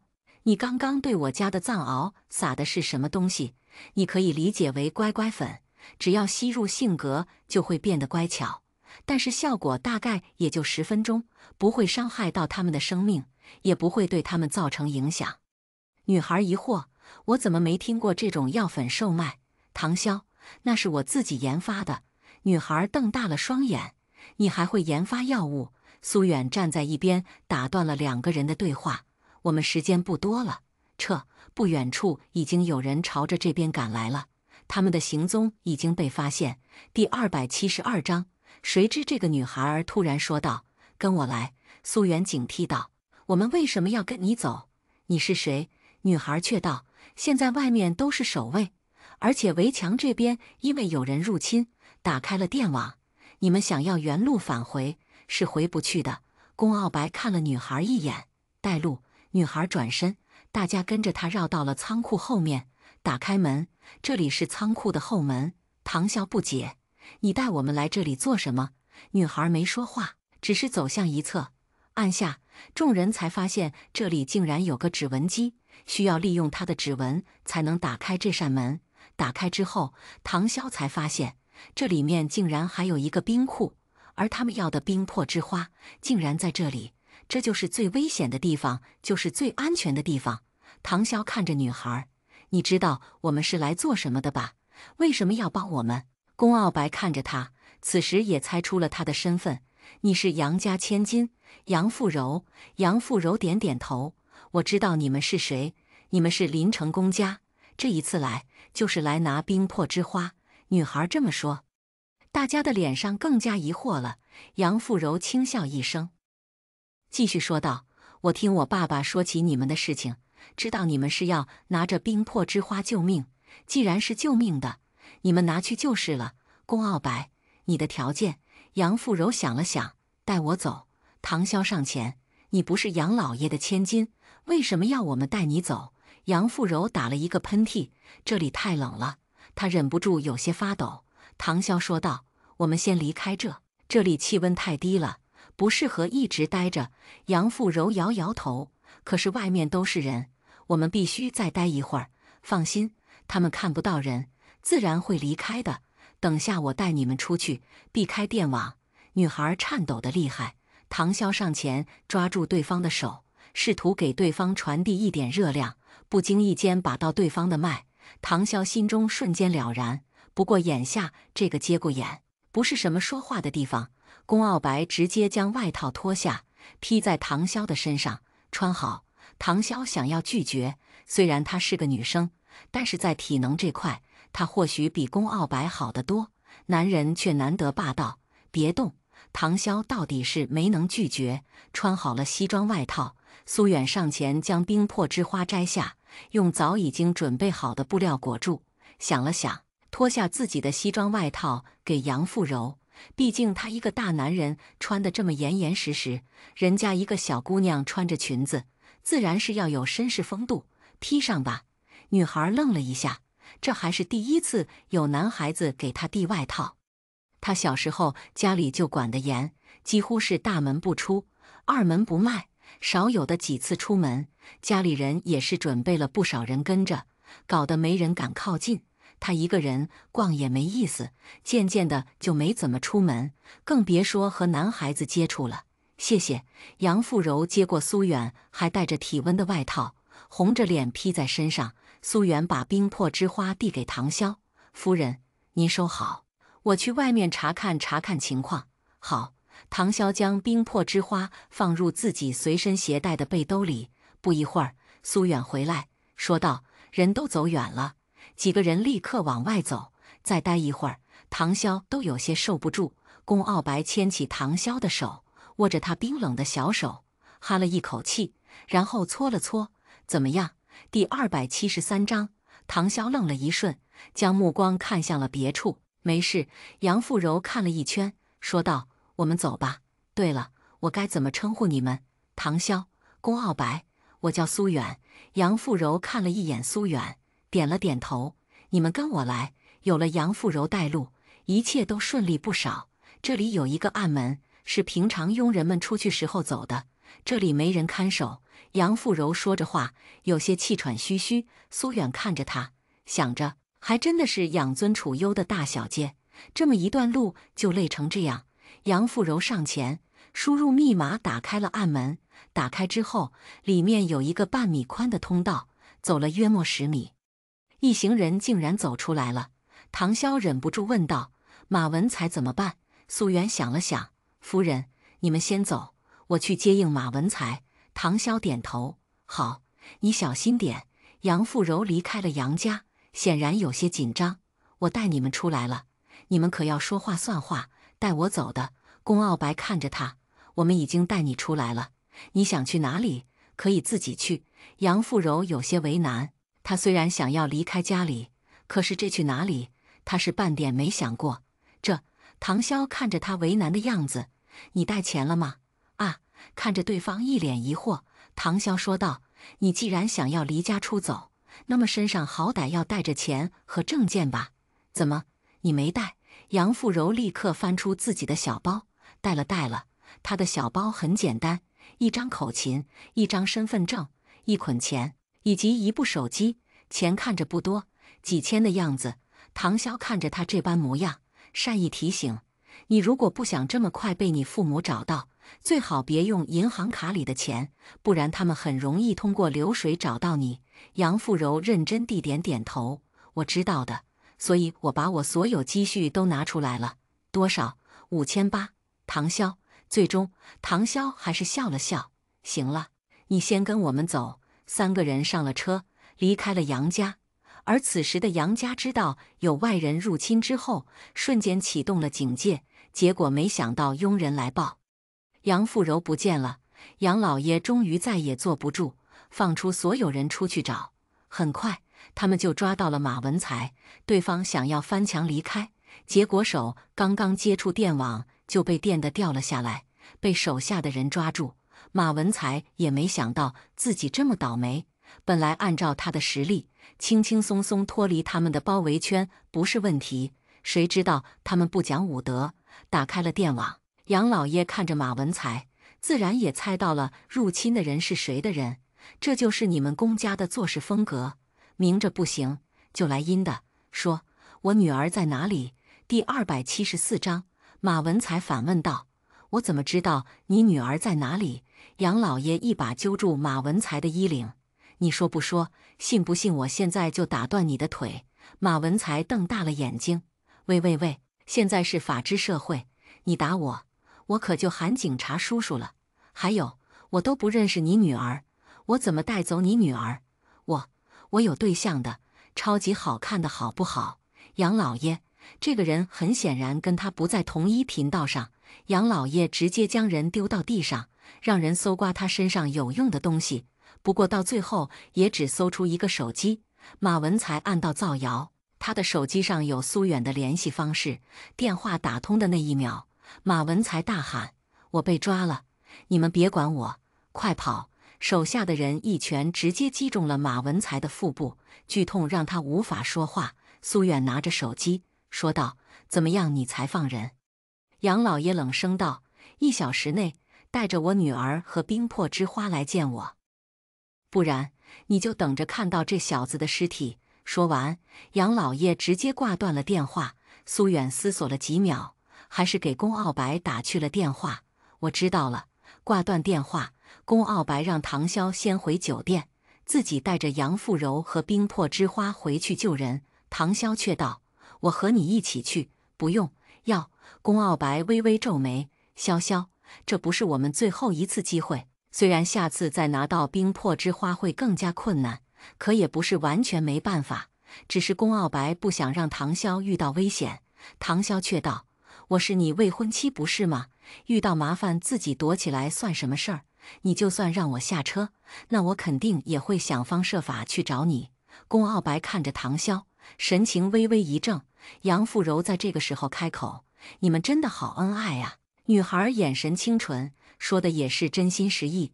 唐潇愣了一下，恩爱这两个词太过陌生，一时之间竟然没反应过来。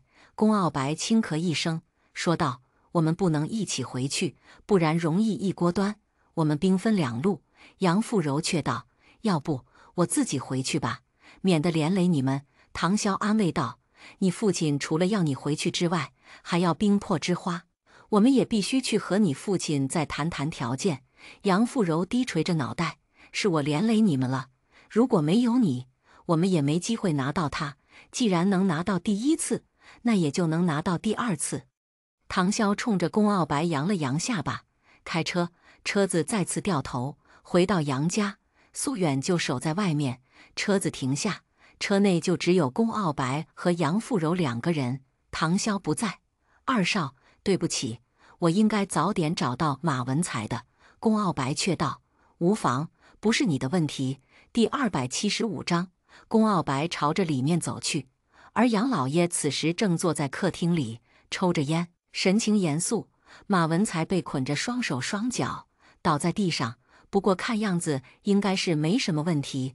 杨老爷看到杨富柔，立刻起身：“柔柔，快到爸爸这里来。”杨富柔抿了抿唇，显然有些不愿意，可是踌躇了片刻，却还是走上前。杨老爷将杨富柔上上下下看了一遍：“没事吧？那些人有没有欺负你？”杨富柔摇摇头：“我没事，爸，你快把人放了吧，干嘛这样把人绑着呀？”杨老爷立刻看向手下，对方这才去给马文才解绑。眼下杨家的人前前后后将宫傲白等人围住，再加上宫傲白腿脚不好，所以杨老爷根本不担心宫傲白会做什么。二少，这就是你做客之道。宫傲白十分干脆地递出冰魄之花。我们拿冰魄之花，确实是想要救命，所以才出此下策。手下的人将冰魄之花递给杨老爷，对方立刻打开看了一眼，好在东西还完好无损。他将冰魄之花递给手下的人，而对方立刻转身离开，应该是去将冰魄之花藏好。哼，这冰魄之花就算是毁了，我也不会给你们。杨老爷眸色一狠，把他们都给我抓起来。说完，杨老爷拉着杨富柔往里走，而手下的人立刻对宫傲白三人发起了进攻。杨富柔急了：“爸，你干嘛呀？”杨老爷却道：“这些人盗窃冰魄之花不说，还偷偷将你拐走。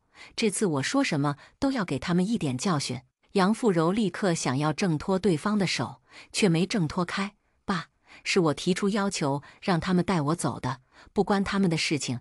你不用为什么说话。”杨老爷显然不相信杨富柔的话。杨富柔着急地往后看了一眼，可是眼下这里已经看不到了。“爸，他们真的没亏待我。再说了，冰魄之花人家是拿去救命的，你又不是见死不救之人，为什么就不能给他们呢？”杨老爷生气道：“这才多长时间，你就被他们蛊惑了？我告诉你，你再也不准和他们接触。爸，你怎么就不能听听我说的？放了他们吧，好不好？我在家里待了这么长时间，我就想出去看看，是我带着他们离开，不然他们怎么可能避开电网？都是我的主意，你就别生气了。”杨老爷愤愤道：“这些年我把你捧在手里怕摔了，含在嘴里怕化了，结果你倒好，跟着一群陌生人玩离家出走，你给我待在里面好好反省。”杨富柔直接被杨老爷推回了房间，锁上了房门。“爸，你开门，开门！”爸，杨老爷气呼呼地反锁上房门：“你给我把脑子里那些不切实际的想法给我丢掉，不然你以后连房门都别给出去了。”说完，杨老爷黑着脸离开。房门外，管家王伯忍不住劝说道：“小姐，你这一次突然失踪，可把老爷急坏了。他们这些人不仅来偷东西，还把你带走了，老爷怎么可能不生气？你也知道，老爷最疼你了，你可千万不要和老爷置气了，知道吗？杨富柔红着眼睛，步伐僵硬地回到床边坐下。他自然是知道杨老爷疼爱自己的，他从小就没见过他母亲，都是杨老爷一个人将他带大，可以说对他是百般呵护，万般宠爱。可是杨富柔的身体自娘胎里带出来的毛病在，让她的身子格外的虚弱。小时候出去玩一会儿就会累得晕倒，导致很多小伙伴都不敢和她玩。医生也说了，她的身体弱，可能养不大，所以杨老爷对她的照顾更加细心，平常不让运动，情绪也不让她有过多的起伏，哪怕外出都逐渐减少。就连读书都是在家里完成。杨富柔自然是很想像其他小孩那样，在草地上奔跑、追逐打闹，和电视剧里演的那样，3、5个小姐妹一起去逛街，去吃好吃的，去玩好玩的。可是这些对她来说都是奢侈。第276章，杨富柔也曾想着离家出走，可是每次刚刚行动，身后的人就跟着。按照他的体力，是完全没办法甩开他们。他真的受够了金丝雀一样被关起来的日子，可是杨老爷却永远不懂。此时，杨老爷黑着脸来到客厅，遇到手下，问：“那3个人呢？都已经关起来了，没反抗？”手下的人摇头：“没有，这里是您的地方，再加上我们人多势众，他们怎么敢反抗？”杨老爷想了想，倒是也有些道理。先饿上他们几天，算是给一个教训。竟然敢将主意打到柔柔身上，简直是找死！是，此时龚傲白他们3个人被关在一处仓库内，里面什么都没有，只剩下一扇小窗户，里面看着有些阴暗。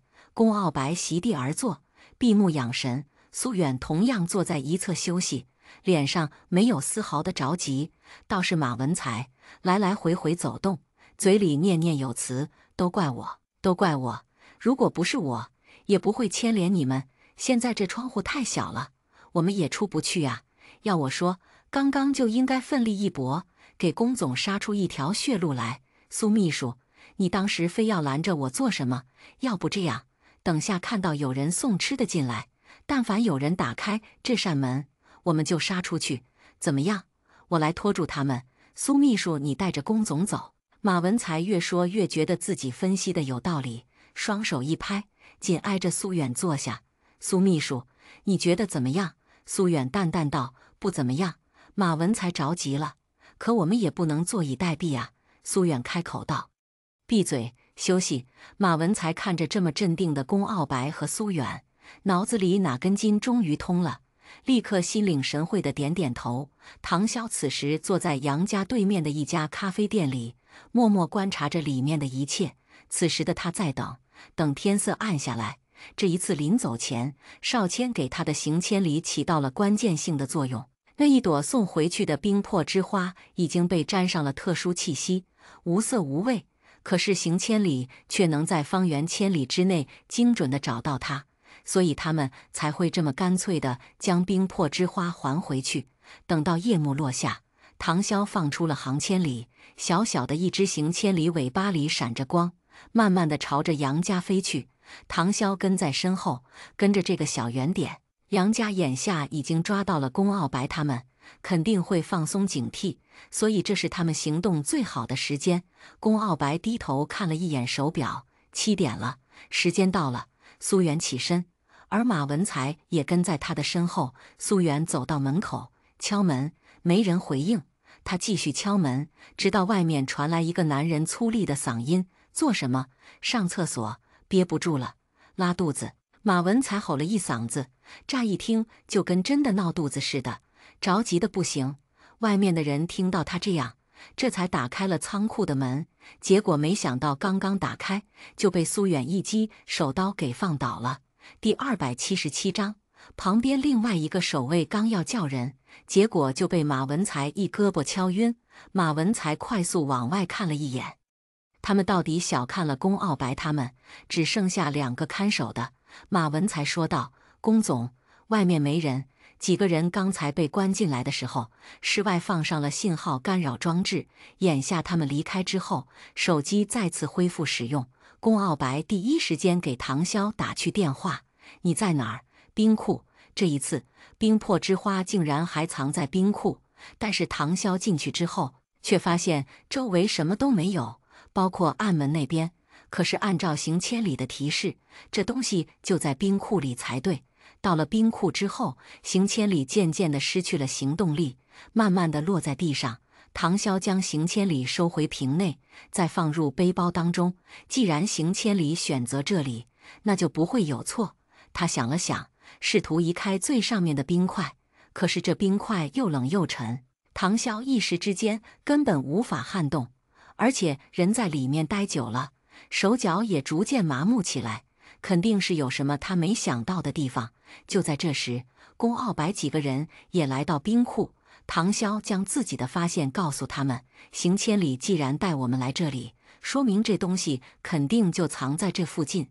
宫傲白将外套脱下，披在唐潇身上，看着他脸色被冻得微微发白的样子，有些心疼。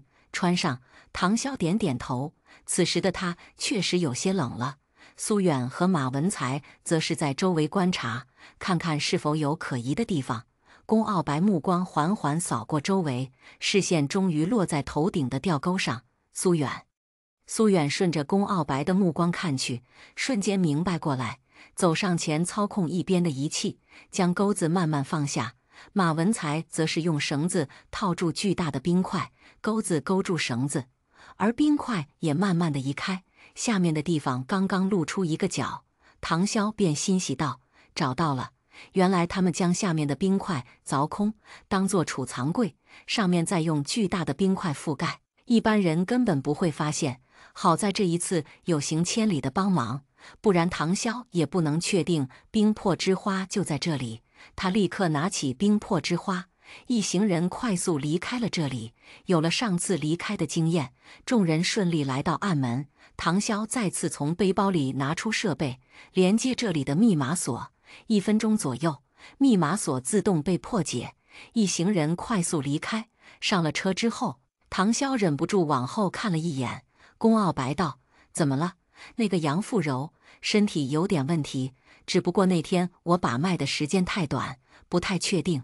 对方好歹帮助过自己，唐潇不想欠人情。”宫傲白似乎看穿了他的心思：“我们私自拿走冰魄之花，杨家自然不会善罢甘休，到时候免不了再次见面，到时候我们还能见到他。”听完这话，唐潇点了点头。一行人回到别墅，为了防止意外，唐潇连夜就要拿着冰魄之花炼药。这东西不能离开冰库太长时间，而且这一次唐潇出来就让少谦准备了不少草药，原料足够，马上炼制，也是为了防止夜长梦多。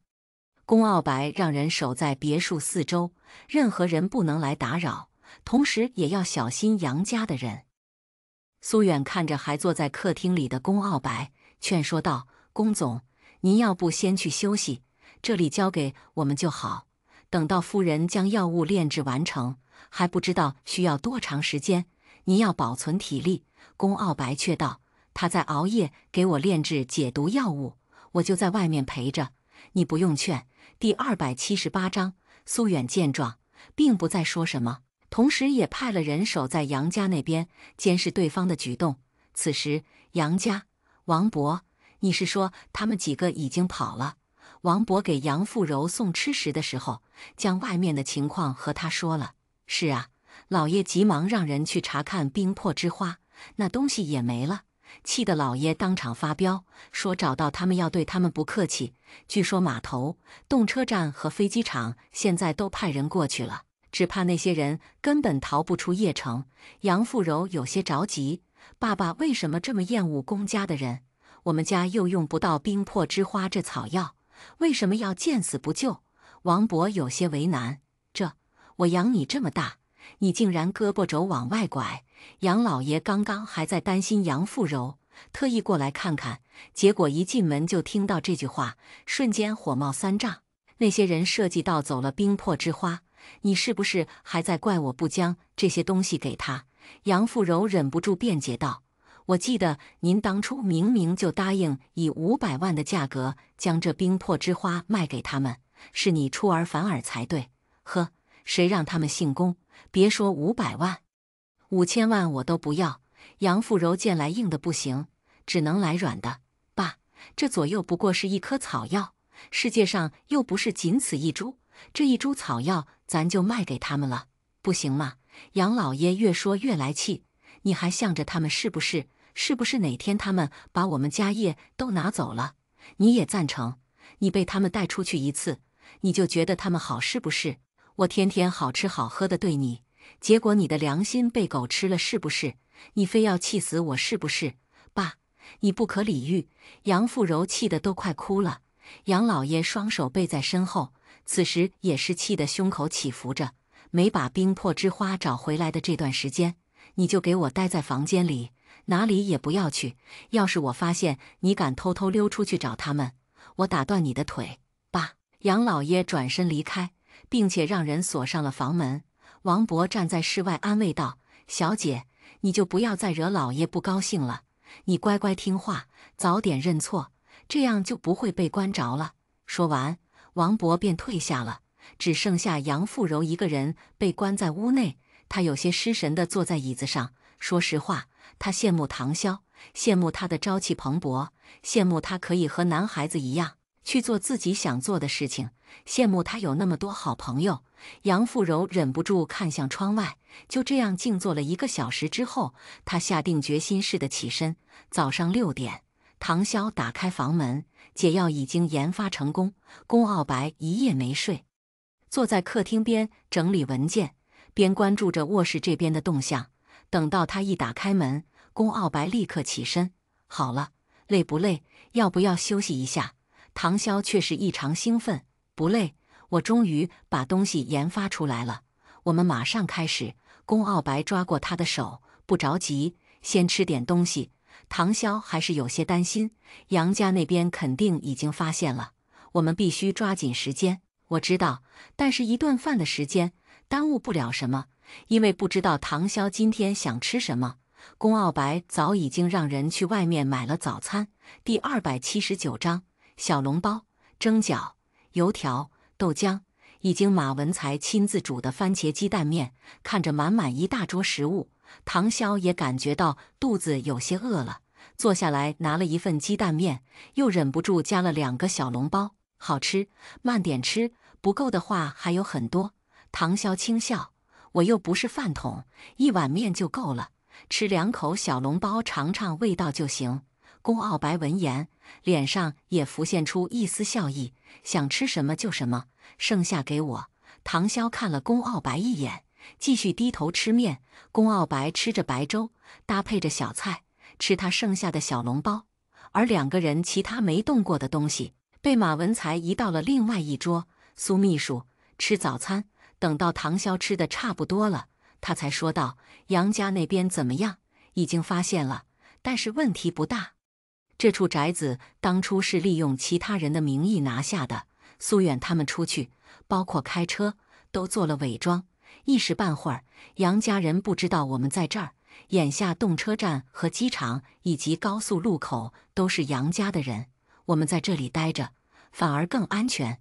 之前他们决定要盗走冰魄之花的时候，就已经想到了这一局面。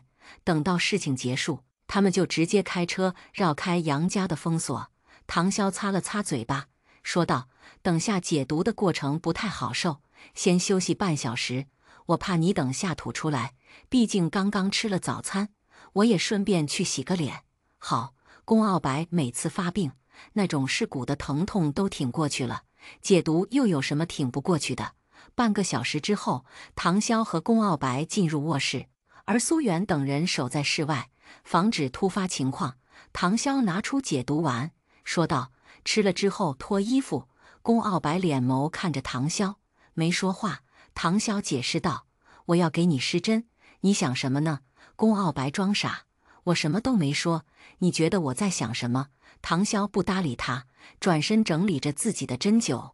龚傲白嘴角扬起一丝淡淡的弧度，吞下解毒丸之后，脱下外套放在一侧，修长的指关节缓缓解开衬衣的扣子。此时窗外的阳光刚好透过窗户照射进来，落在男人的身上。宫傲白背对着唐潇脱下衬衣，光线落在他的身上，镀上了一层金色的轮廓。此时时间就像是静止了一般。伴随着他脱衣的动作，脊背的肌肉微微起伏，带着血脉奋张的男性魅力。唐潇刚刚转身，刚好就看到这一幕，好一会儿才移开目光，躺下。宫傲白躺在床上，而唐潇则是开始施针，有点疼，忍着，一针下去，宫傲白浑身肌肉瞬间收缩了一下，一阵剧痛瞬间从唐潇施针的方向四散开来。紧接着是第二针，疼痛瞬间加倍，宫傲白眉心紧紧皱在一起，额上也微微出了冷汗。等到第三针下去，宫傲白身上的肌肉已经开始紧绷，这种疼痛比之前的蚀骨之痛更加难以忍耐。唐潇渐渐的有些按不住，宫傲白，挺住。第280章，宫傲白此时的眸子里逐渐升起一股猩红，额上的青筋隐隐凸起，眉心紧紧皱在一起，看得出来十分的难受。唐潇见状，只能抓紧时间。就在他就要落下第4针的时候，男人的手突然抓住了他的手腕，力量大的几乎要掐断他的手腕。唐潇吃痛，想要缩回手，可是宫傲白却抓得十分用力。宫傲白，下一秒，男人突然睁开了猩红的眸子，眼神里带着凶光，竟然一拳朝着唐潇挥去。唐潇快速避开，而床上的宫傲白没了束缚，瞬间起身。唐潇暗道不好，宫傲白中毒太深，服了解药之后，体内的蛊虫全部活跃起来，已经蛊惑了他的神智。如果不在短时间内利用银针进行引导，只怕后果不堪设想。到时候蛊虫进入大脑之中，哪怕到时候真的解开了宫傲白身上的毒，他也不过是个植物人。之前唐潇替宫傲白把脉的时候，明明症状还没这么严重，短短几天时间，他到底接触了什么？难不成是荼蘼花组织背后的人又接触到了宫傲白？可是眼下已经没时间让唐潇思考那么多。宫傲白出现了幻觉，将他当成了敌人。下一秒，宫傲白再次朝着他一步一步走来，紧接着出手又是一击。唐潇挡住了这一击，抓住了男人的手腕，顺势落下第4针。疼痛让宫傲白额上的冷汗滴落下来，可是他却低估了一个男人的力量，对方再次甩开了他的手。唐潇忍不住后退2步，身体撞上了一边的柜子，而柜子上的花瓶也应声掉落。守在门外的苏远自然听到了，连忙问道：“夫人，没事吧？”唐潇没来得及说完，宫傲白速度极快地冲了上来，扼住了他的脖子。对方的力气很大，再加上唐潇昨晚通宵耗费心神研制解药，他一时之间竟然挣脱不了对方的手。这个蛊毒竟然这么霸道！苏远见唐潇迟迟没回答，立刻意识到不对劲，立刻打开了房门。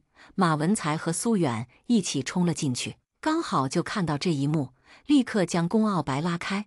唐潇捂着脖子，忍不住咳嗽了几声。苏远和马文才一人抓着一只宫傲白的胳膊，急忙道：“夫人，你没事吧？这是怎么回事？”唐潇快速说道：“是蛊毒迷惑了他的心智，你们控制着他，我还有6针结束，别让他乱动。”好。苏远和马文才合力才将宫傲白再次控制在床上。好在此时的他就一身蛮力，并没有什么思考能力，不然苏远和马文才2个人还真的没办法。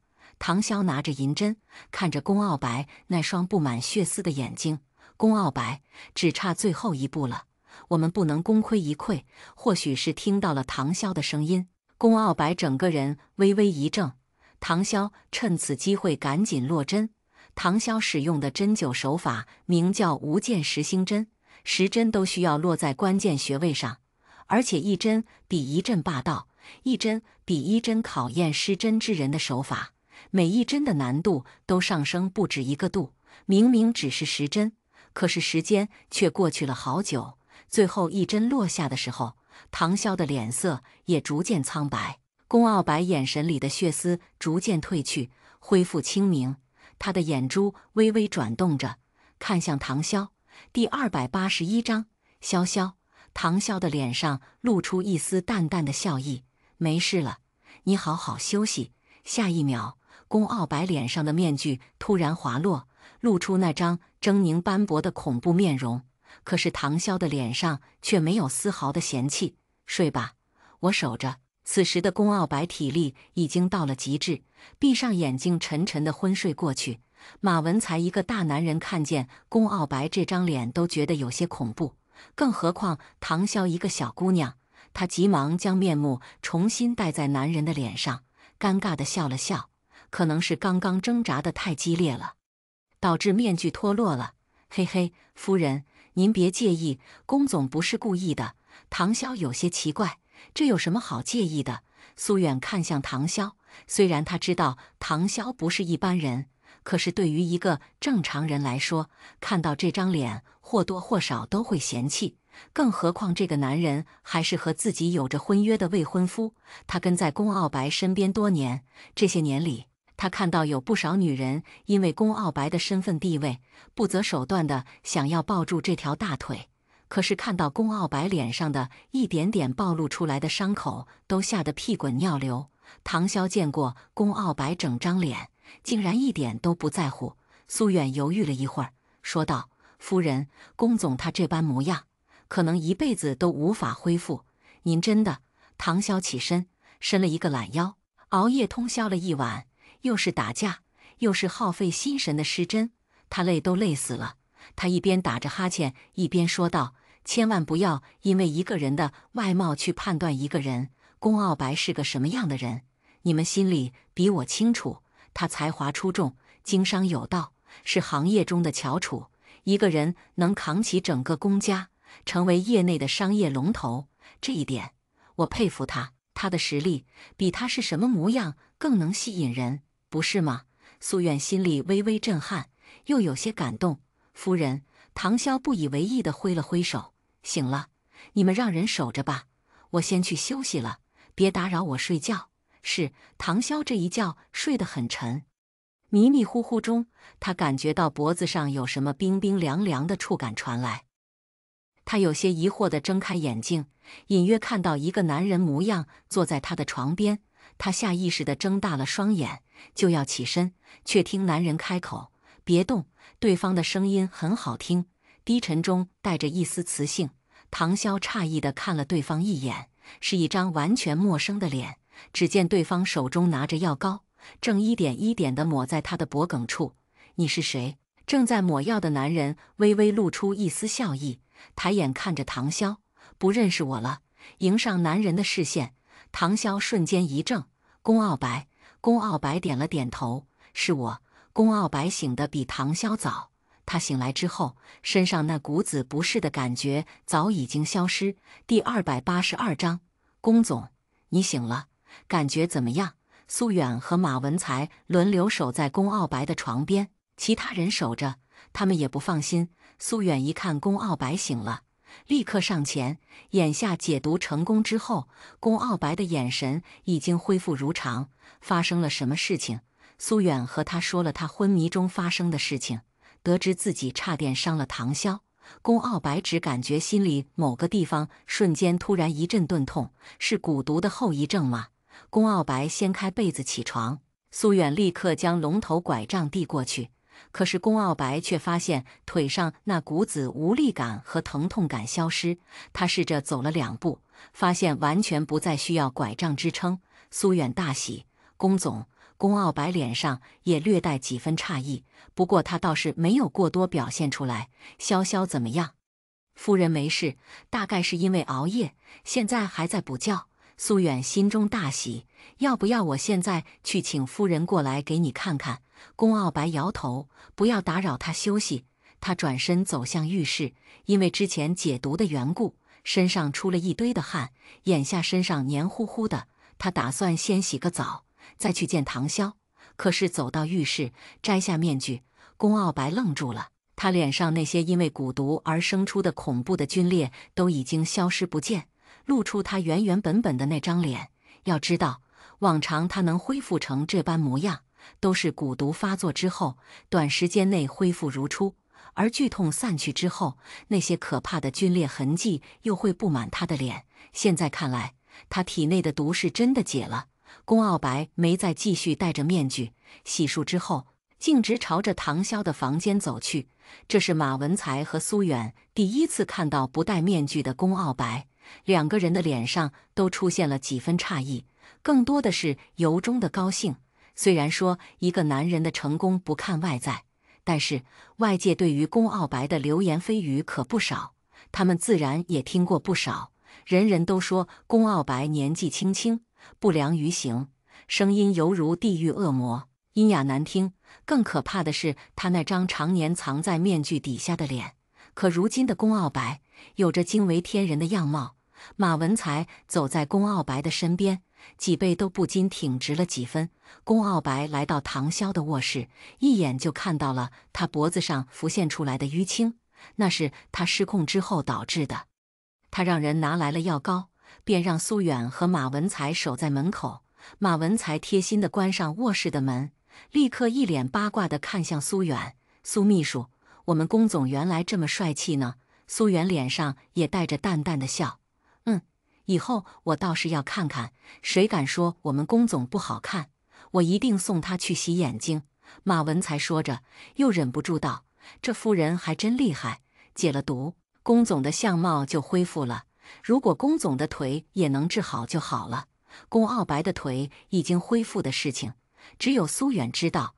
可是龚傲白既然不想让外界的人知道他的腿疾已经治好，那么苏远也就装傻不知道。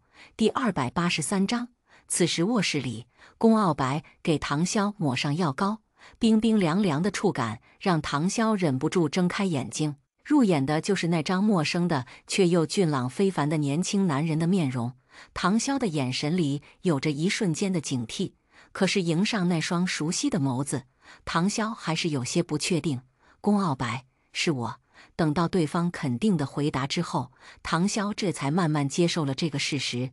龚傲白轻笑着解释：“之前蛊毒发作，毁我容貌，毒我嗓音，你一时间认不出我也正常。”唐潇伸手握住男人的手腕，发现对方体内的蛊毒已经彻底被清除，蛊毒已经解了。不过接下来身体还需要调养，接下来这1周，我都会给你针灸调休，再加上食疗辅助，就没事了。其实也可以药物辅助，可是药物辅助至少需要10天半个月，他们必须抓紧时间。龚傲白看着唐潇，郑重道：“谢谢。”唐潇却道：“我救你，自然也是有我的目的，所以你不需要道谢。他这一次下山，原本就是为了找张家的人报仇，结果没想到意外牵扯出荼蘼花这个背后组织，也知道了龚家这些年被荼蘼花背后的组织伤害，所以才会想着利用龚家这个切入口，去调查荼蘼花挂坠背后的事情。无论如何，你都救了我一命，以后你的事情就是我的事情，你有任何需要我的地方，尽管开口，我定然会帮你。哪怕是赔上我这条命。”唐潇微微一怔，眼神里有些诧异，又有些疑惑。他从小就跟着几个师兄弟长大，大家都很宠他，可是也仅限于他们而已。对于外面的人，他见过太多利欲熏心、翻脸不认人的人，包括张江海这个名义上他的父亲，却几次3番设计他。对于人与人之间的感情，唐潇向来感觉淡薄。可是龚傲白刚刚的这句话，却让他有一种异样的感觉。唐潇收回视线，轻咳一声，转移了话题：“我饿了。”龚傲白立刻说道：“你洗漱一下，我带你去吃东西。”唐潇点点头：“眼下你身上的毒已解，我们可以离开邺城了。我知道我会让人安排，同时对于杨家的补偿，我也会让人准备。如果他们不需要这1000万的补偿金，我也会让人继续查找冰魄之花的下落。”龚傲白说着起身，打开衣柜，从里面挑出一件衣服放在床上：“穿这件吧。”唐潇愣了一下，好。等到唐潇洗漱之后，宫傲白并没有在房间里，床上放着刚刚对方挑选的裙子，不过是吃个饭，所以唐潇没有在意，直接套在了身上，起身往外走。结果一出来，却发现餐厅里空空的。宫傲白难得没穿正装，而是一身常服，站在门口的位置，说道：“我带你出去吃，难得来一趟邺城，听说这里的美食不少。”唐潇忍不住问道：“可是杨家的人只怕到处在找我们，杨家的人现在可不认识我。”宫傲白笑了笑，说道：“就我们2个人，其他人我会找生面孔远远跟着。”第284章，宫傲白说着，伸手去扯他马尾上的发绳。“你做什么？”唐潇来不及阻止，发绳已经到了男人的手里，眼看着他变戏法似的，从兜里拿出一个天蓝色的发卡，别在他一侧的耳朵上方。难怪刚刚宫傲白给他准备的一条蓝色吊带流苏长裙，这颜色倒是配套。眼下的唐潇乍一看就像是来这边旅游的小姑娘，而宫傲白也是一身休闲的服装，再加上他从未在外人面前露过脸，2个人乍一看就像是来游玩的小情侣，哪里会想到他就是宫傲白和唐潇。最危险的地方，往往就是最安全的地方。宫傲白十分自然地替他整理了一下头发。“走吧。”唐潇跟着他一起上了车。2个人来到闹市区，这里人来人往不少，还有一条街名叫美食街，有着各种各样的小摊子，各种食物的香味扑鼻而来。唐潇眼下早就饿了，看着路边各种各样的美食，有些嘴馋。宫傲白自然也看出来了，说道：“要不要试试这个？”宫傲白指着一个小摊，上面的铁板鱿鱼正发出滋滋的诱人声响，鱿鱼在铁板上烤着，冒出阵阵白烟，撒上孜然、辣椒粉之后，香味更是抓住了路人的胃。唐潇倒是有些诧异：“你会吃这个？”宫傲白反问：“这东西不能吃。”“倒也不是，只是你贵为人人敬畏的宫家2少，竟然会吃路边摊，倒是有些不可思议。”宫傲白脸上带着淡淡的笑：“你在这里等着，我去给你买。”没遇到唐潇之前，宫傲白自然不会来这些地方吃东西，毕竟在他眼里，这些食物都属于垃圾食品。可是向金南的一句话却提醒了他，唐潇到底不过是个18岁的小姑娘，之前一直过着隐居的生活，对于外界的了解知之甚少。所有的一切对他来说都是新鲜的。谁家小姑娘不喜欢吃这些小零食？谁家小姑娘不喜欢穿漂亮的衣服？谁家小姑娘不喜欢开开心心出去玩耍？可是唐潇遇到他之后，似乎每天都在帮着宫家不断的炼药解毒。他们兄妹3人已经麻烦唐潇太多，他哪怕拿一辈子去偿还，自然也是乐意。于是，在唐潇休息的这段时间，他让苏远调查了这边附近的美食，知道很多人来这边打卡，于是便想着带着唐潇来这边尝尝。不远处，几个保镖也穿着常服，不远不近地跟着。他们有些手里拿着奶茶，有些拿着爆米花，乍一看也像是来游玩的旅客。唐潇看向宫傲白的背影，男人很高，站在一群人中间十分显眼。旁边还有小姑娘拿着手机偷偷拍照，其中一个女生大着胆子上前搭话，点开手机似乎是想加好友，也不知道宫傲白说了什么。女生脸色有些僵硬，看了一眼唐潇，最终转身走了。不一会儿，宫傲白拿着烤鱿鱼回来，递给唐潇：“小心烫。”唐潇忍不住调侃：“刚刚有女生想要加你的微信，你为什么不加？”我说我没有微信，他相信了。不信，他问我手机号，那你？我说我有未婚妻，在我身后，我加了你，他会吃醋。唐潇差点被自己的口水呛到。你这……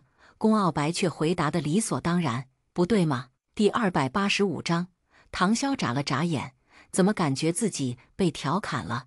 他继续低头吃烤鱿鱼，没说话。2个人走了一段路，宫傲白说道：“听说这家店是专业的邺城菜，试试。”好，这家店门口坐了不少人。都在排队，看得出来生意不错。两个人来到门口，服务生立刻笑着说道：“不好意思，店里现在没空位，麻烦两位稍等。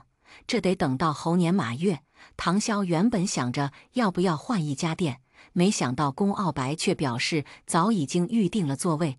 服务生核实过信息之后，立刻将人带到了一个靠窗的位置。在这里刚好可以看到外面街道熙熙攘攘的人群，已经灯火连串起来的街道，带着烟火的热闹气息。唐潇看着外面，心情倒是有些不错。龚傲白知道唐潇肚子饿了，让人先上菜，同时递过去菜单。我点了几个招牌菜，剩下的你看着需不需要再加点？唐潇看了一眼，菜肴已经不少，而且都是他喜欢吃的，就这些吧。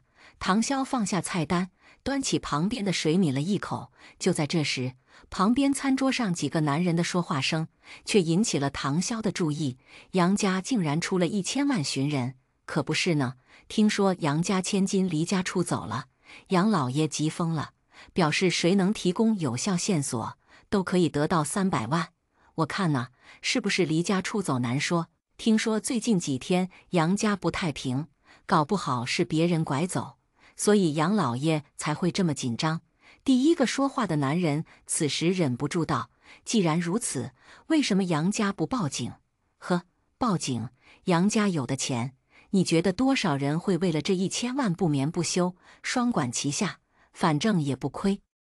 我听说这杨家千金身体不好，所以杨老爷才那么着急。”唐潇微微皱眉，低声说道：“他们说的是杨富柔。”龚傲白点头，应该是。两个人倒是没想到杨富柔竟然会离家出走，看得出来杨富柔是真的想要离开那个家。不过这是人家家事，唐潇自然不会插手。很快，这边饭菜上来，唐潇肚子早就饿了，很快就沉迷于美食之中。龚傲白看着他大口大口吃饭的模样，嘴巴塞得鼓鼓的，可是吃饭的动作却依旧可爱，忍不住轻笑一声。唐潇疑惑地看了他一眼，因为嘴巴塞得太满，只能用眼神示意。怎么了？慢点吃，不着急。唐潇点点头，可是丝毫没有放慢速度。等到吃饱喝足，唐潇这才放下筷子，利索地擦了擦嘴，满足了。龚傲白喊人来结账，然后带着他继续往外走。还吃得下吗？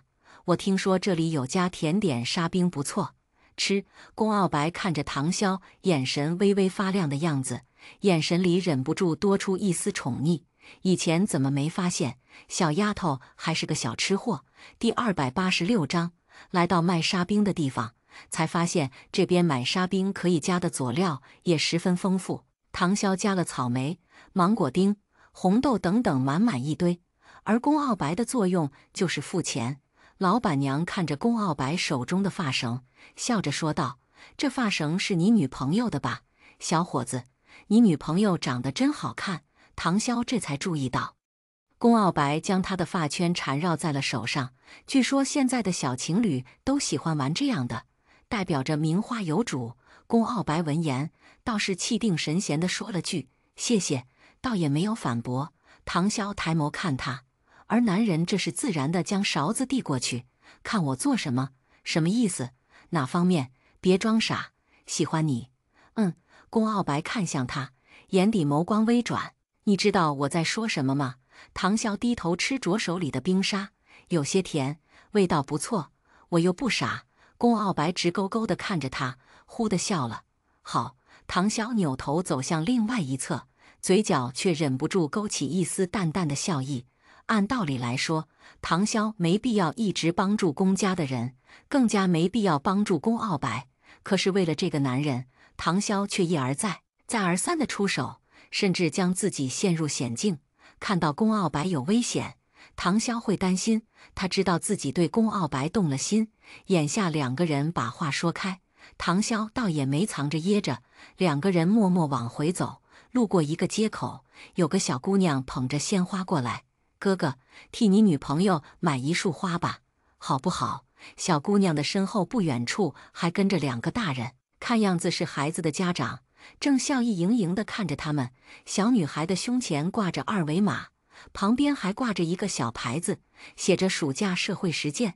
小女孩继续说道：“这个是玫瑰花，我亲自挑选包装的，很漂亮，1块钱一朵。哥哥，买一朵吗？”宫傲白点头，拿起手机付了钱，要了一朵花，递给唐潇。小女孩卖出一朵花，显然很开心。哥哥姐姐百年好合。唐潇接过，轻轻地嗅了嗅，走吧。回去之后，唐潇将玫瑰花简单的处理了一下，做成了香囊，同时拿出手机给少谦打电话，找我啥事儿？是不是那个谁欺负你了？唐潇反问。你觉得我会被欺负？少谦却道：男人都不是好东西，你还小，不懂。我喜欢他，对吧？你也觉得？啥玩意儿？你喜欢什么？唐潇重复了一遍。我喜欢宫傲白。少谦立刻从椅子上坐了起来。不是，你就和他出去了这么一趟，这才几天功夫，你就喜欢上他了？不对，这些都是荷尔蒙带给你的误导，你压根就不喜欢他。你回来，我带你去萧师兄那里治治。唐潇打断了他的话，我有事找你。你被打岔，帮我找一块上好的玉佩，贴身戴的，用大眼蜜汁、斩月蜜流、阿含蜜果、罗汉仙芽，半月独立浸泡749个小时。等我回去。第287章，少谦不解，这几个东西可都是好东西，市场上现在价值不菲，需要一点时间。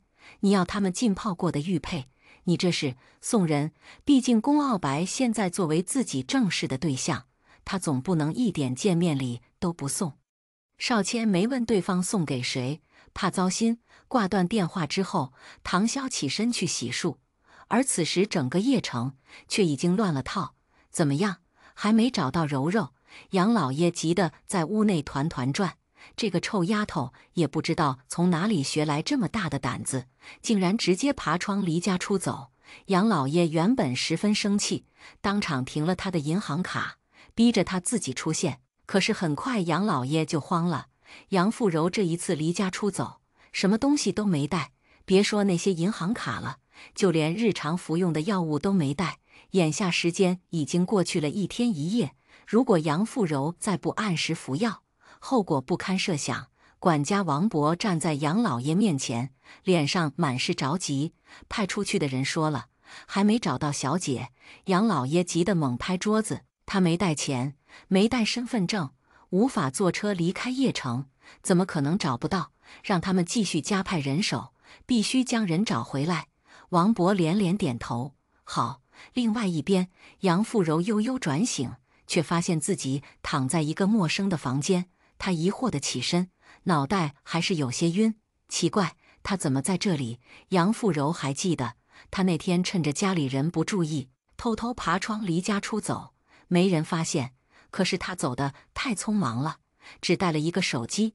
杨富柔走了好一会儿，学着电视里的样子，站在路口拦车，让对方送自己去火车站。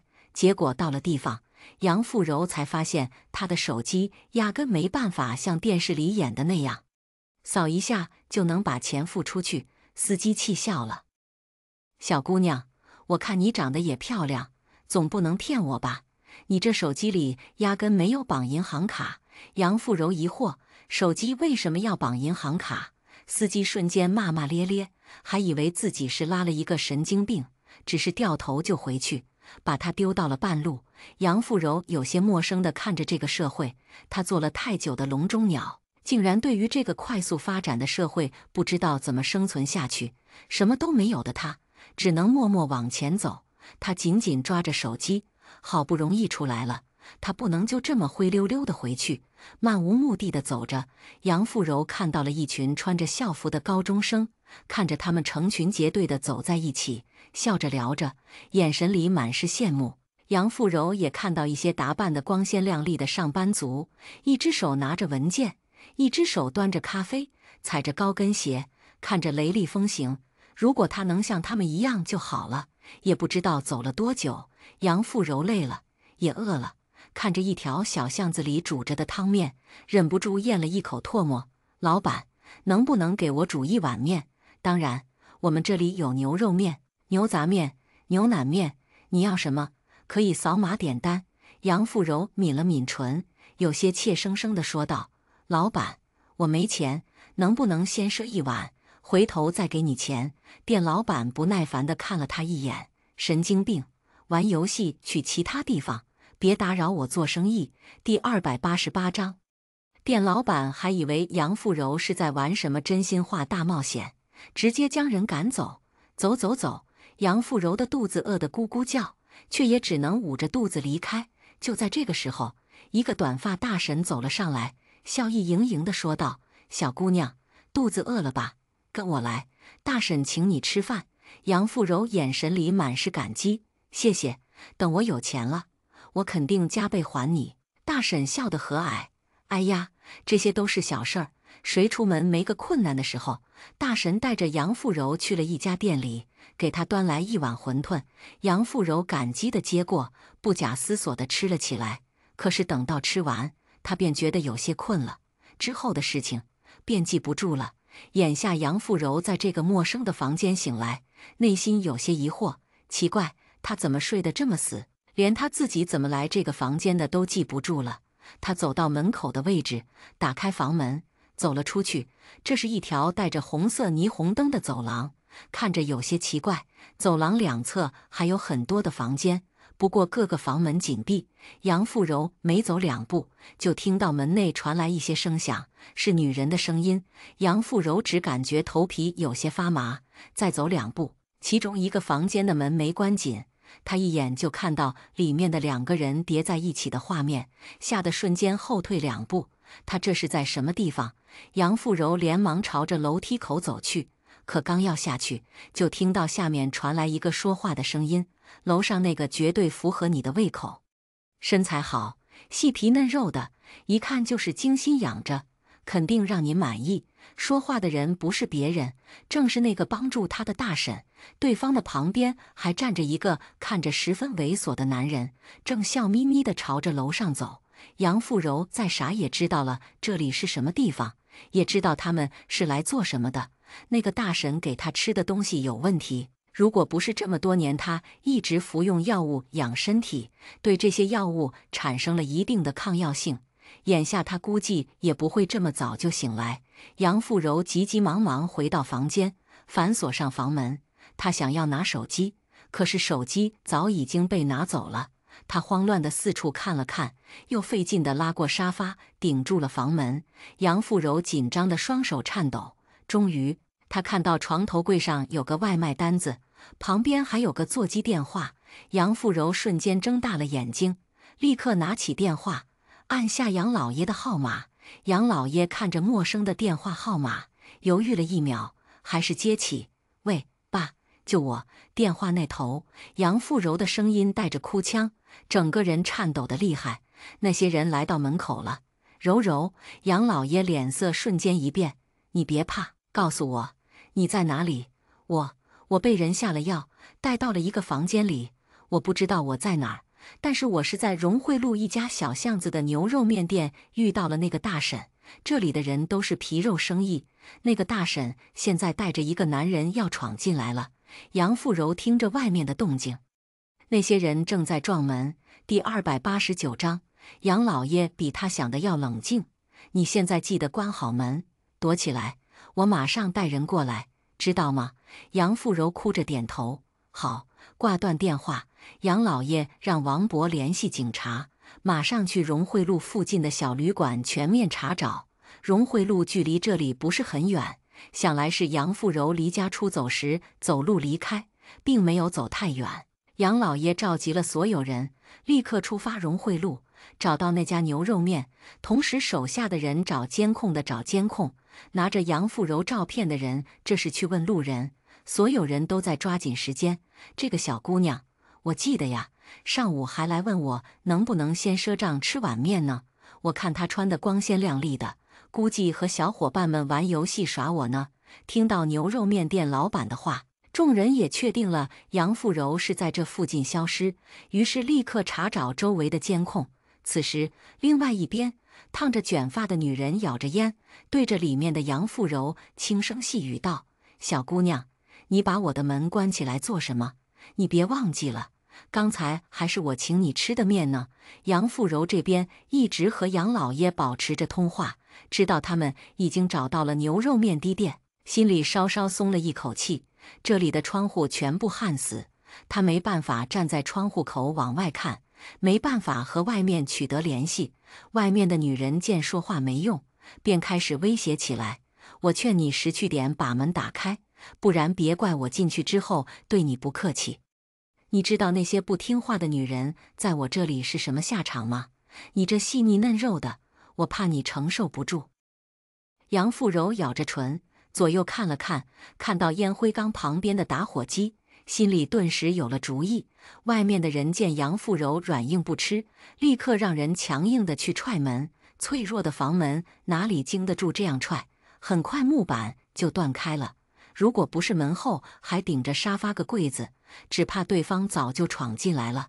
外面的女人不耐烦道：赶紧给我把门拆了，把门挪开，这个臭丫头，别让我逮到她，我肯定好好教育她。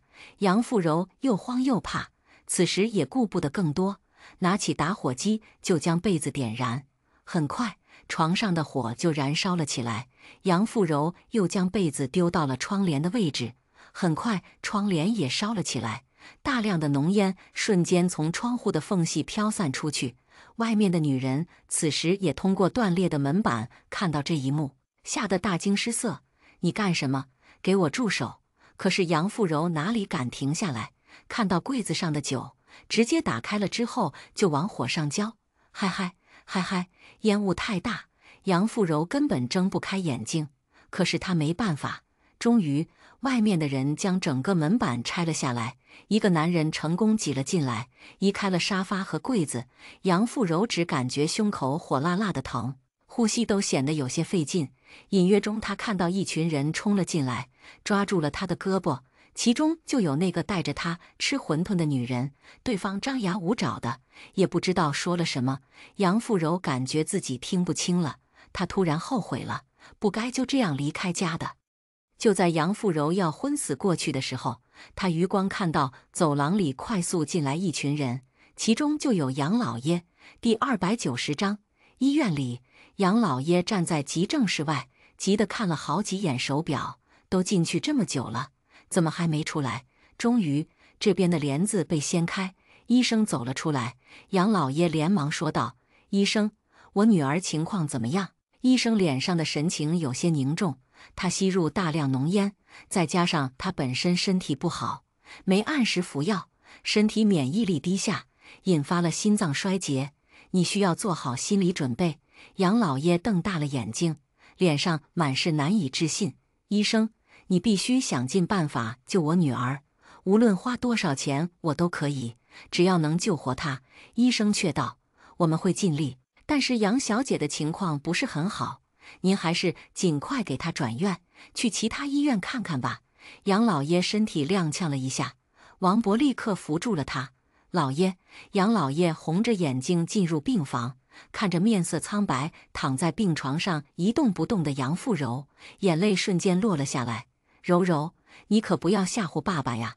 杨老爷就杨富柔这么一个宝贝女儿，当初她妈妈就是身体不好，生下她不久就走了，而杨富柔不足月生产，再加上先天性心脏疾病，一直被小心翼翼地养着。医生说杨富柔活不过成年，可是杨老爷不相信，一直找人治疗，护着杨富柔，让她顺利活到了18岁。只是没有想到这一次的父母吵架，竟然会造成这样的影响。王伯也跟着落泪，毕竟他是看着杨富柔长大的。老爷，小姐吉人自有天相，肯定不会有事的。杨老爷点点头，马上散发消息，请最好的医生来给柔柔治疗。是，唐潇收针，一一收好。龚傲白体内的毒已经解除，再加上他的针灸治疗，可以在最大程度上帮助男人恢复身体。你现在可以适当运动，增强体能。唐潇说着，又看了一眼他的拐杖，说道：你这拐杖用顺手了，而且我不想让那些人这么快就知道我已经完全恢复。唐潇点了点头，道理他自然懂，公家如今在临城的地位，多少人对着他们虎视眈眈。早些年，公莫风和公傲白双双身体不好，偌大的公家外强中干，所以才会被宋家的人盯上。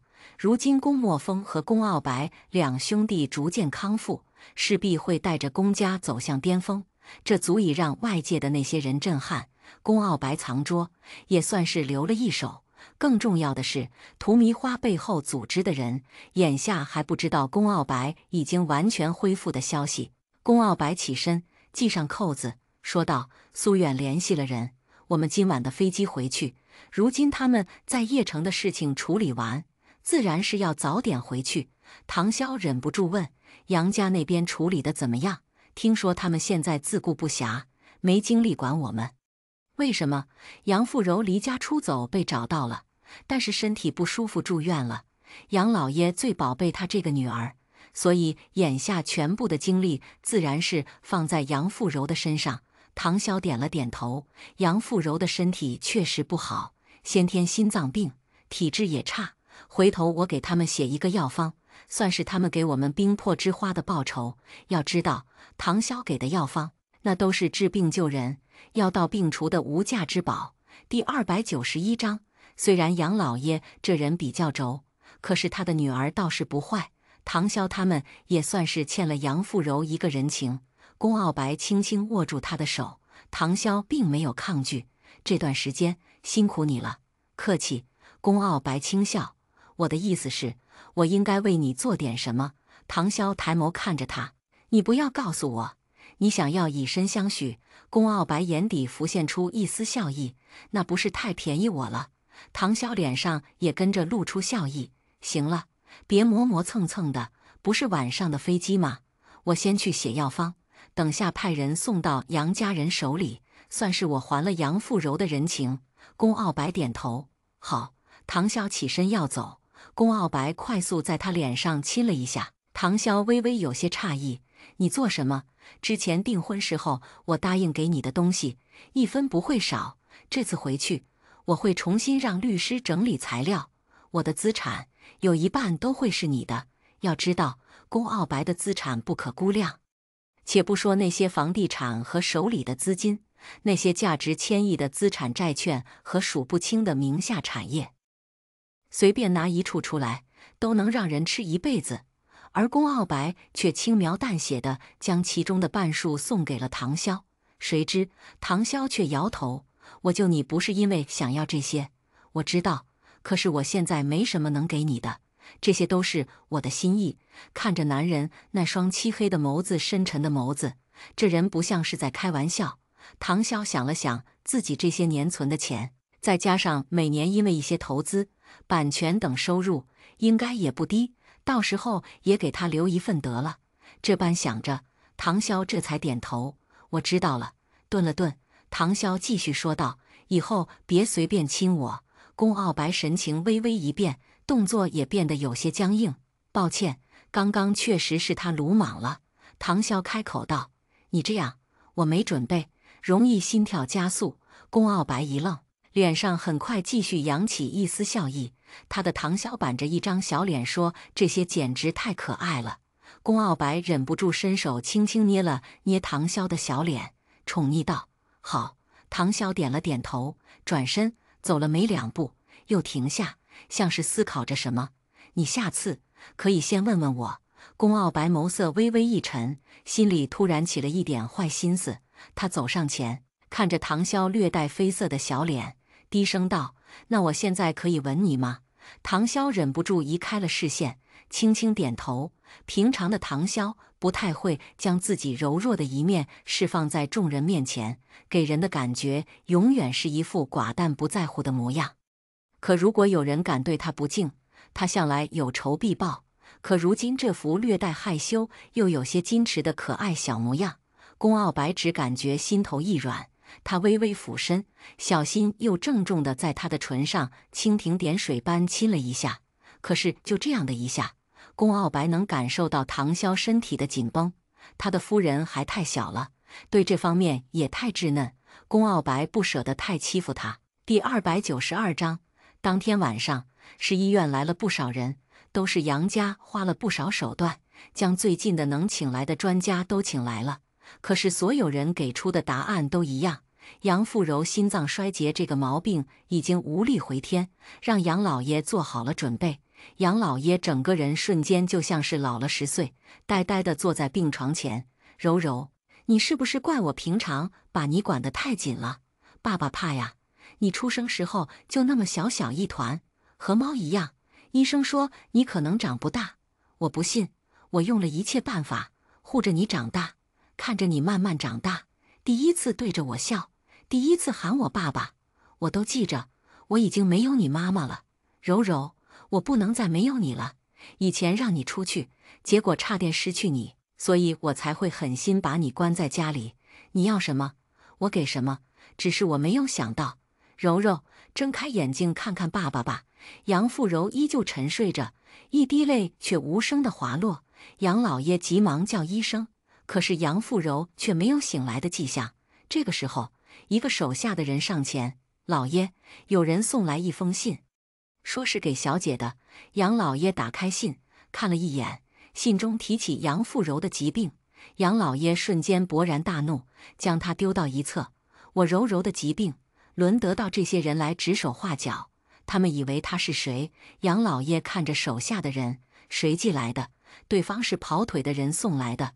我问了那人，说是一个很年轻、很漂亮的小姑娘。我让人看了照片，确定就是唐潇。杨老爷气愤道：“这个唐潇还敢来招惹柔柔？如果当初不是他们来盗窃冰魄之花，柔柔也不会被他们拐走，对外界产生了兴趣，更不会与我吵架。都是他们才害得柔柔现在这般模样。他们既然寄了东西，说明他们还在邺城，马上派出所有人把他给我找出来，我要让他们付出代价。”手下的人急忙点头：“是。”龚傲白等人收拾东西准备离开，车子上路不久，马文才这边就察觉到了不对劲。龚总，我们好像被盯上了。龚傲白看了一眼后视镜，身后确实有2辆车紧紧跟着。唐潇皱眉，这杨家的人怎么还紧跟着不放？难不成药方没送到他们手里？龚傲白开口道：“东西送到了，大概算是人家不领这份情。”说完，龚傲白对着马文才开口道：“甩开他们！”马文才狠狠踩下油门，车子直接窜了出去。可是这里到底是杨家的地盘，车子还没开出去1条街，就被对面一排车子拦下。他们提前清理了路段，就是为了堵住他们的去路。马文才骂道：“这个杨家也太小气了吧！为了堵住我们，至于耗费了上百人，他们家闲的呀！”眼下那些人前后夹击，龚傲白他们不得不下车。龚傲白看了一眼唐潇：“你别下车。”唐潇却道：“你别下车，小心他们伤了你。”我去。不等龚傲白开口，唐潇却已经径直打开了车门。第293章，马文才有些不解，忍不住低声对着苏远说道：“苏秘书，这个夫人是不是对龚总的战斗力有什么误解？”苏远斜眸看了他一眼：“你懂什么？这是夫妻之间的情趣。”马文才恍然大悟，难怪我没对象呢，我得学学。唐潇打开车门，看着面前的人，说道：“你们是谁？为什么挡住我们的去路？”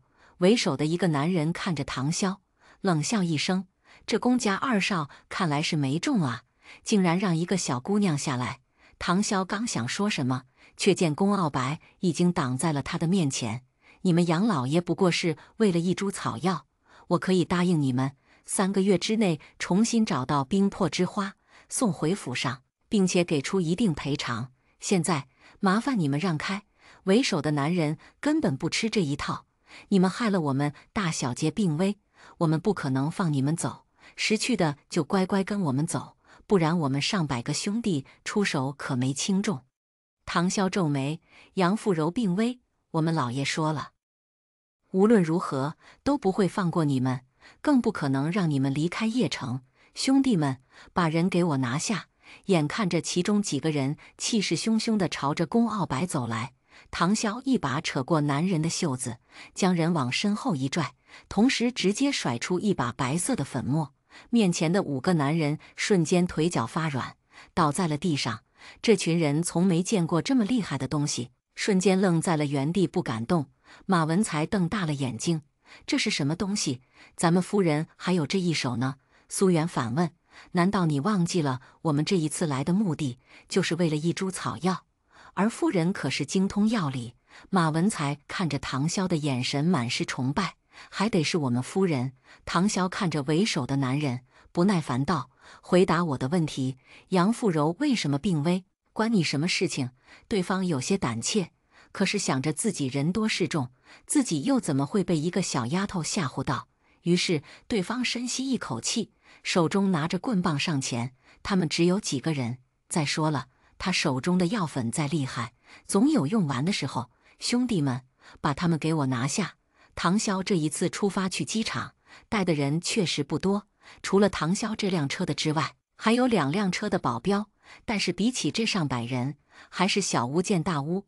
两拨人很快就扭打在了一起，为首的男人直接冲着唐潇冲来，龚傲白手中拐杖微微用力，打在了对方的腿窝上，对方一个踉跄，手中的棍棒也失去了准头。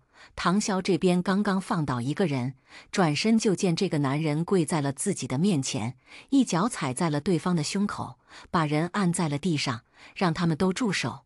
你放开！对方见唐潇一个女孩子，根本没在意，结果却看见唐潇的手中突然缠绕出一条小黑蛇，吓得顿时瞪大了双眼。唐潇冷冷道：“再不住手，就别怪我用你的血喂饱他！”对方这才感觉到唐潇的恐怖，声音也带着颤抖：“都住手！都住手！”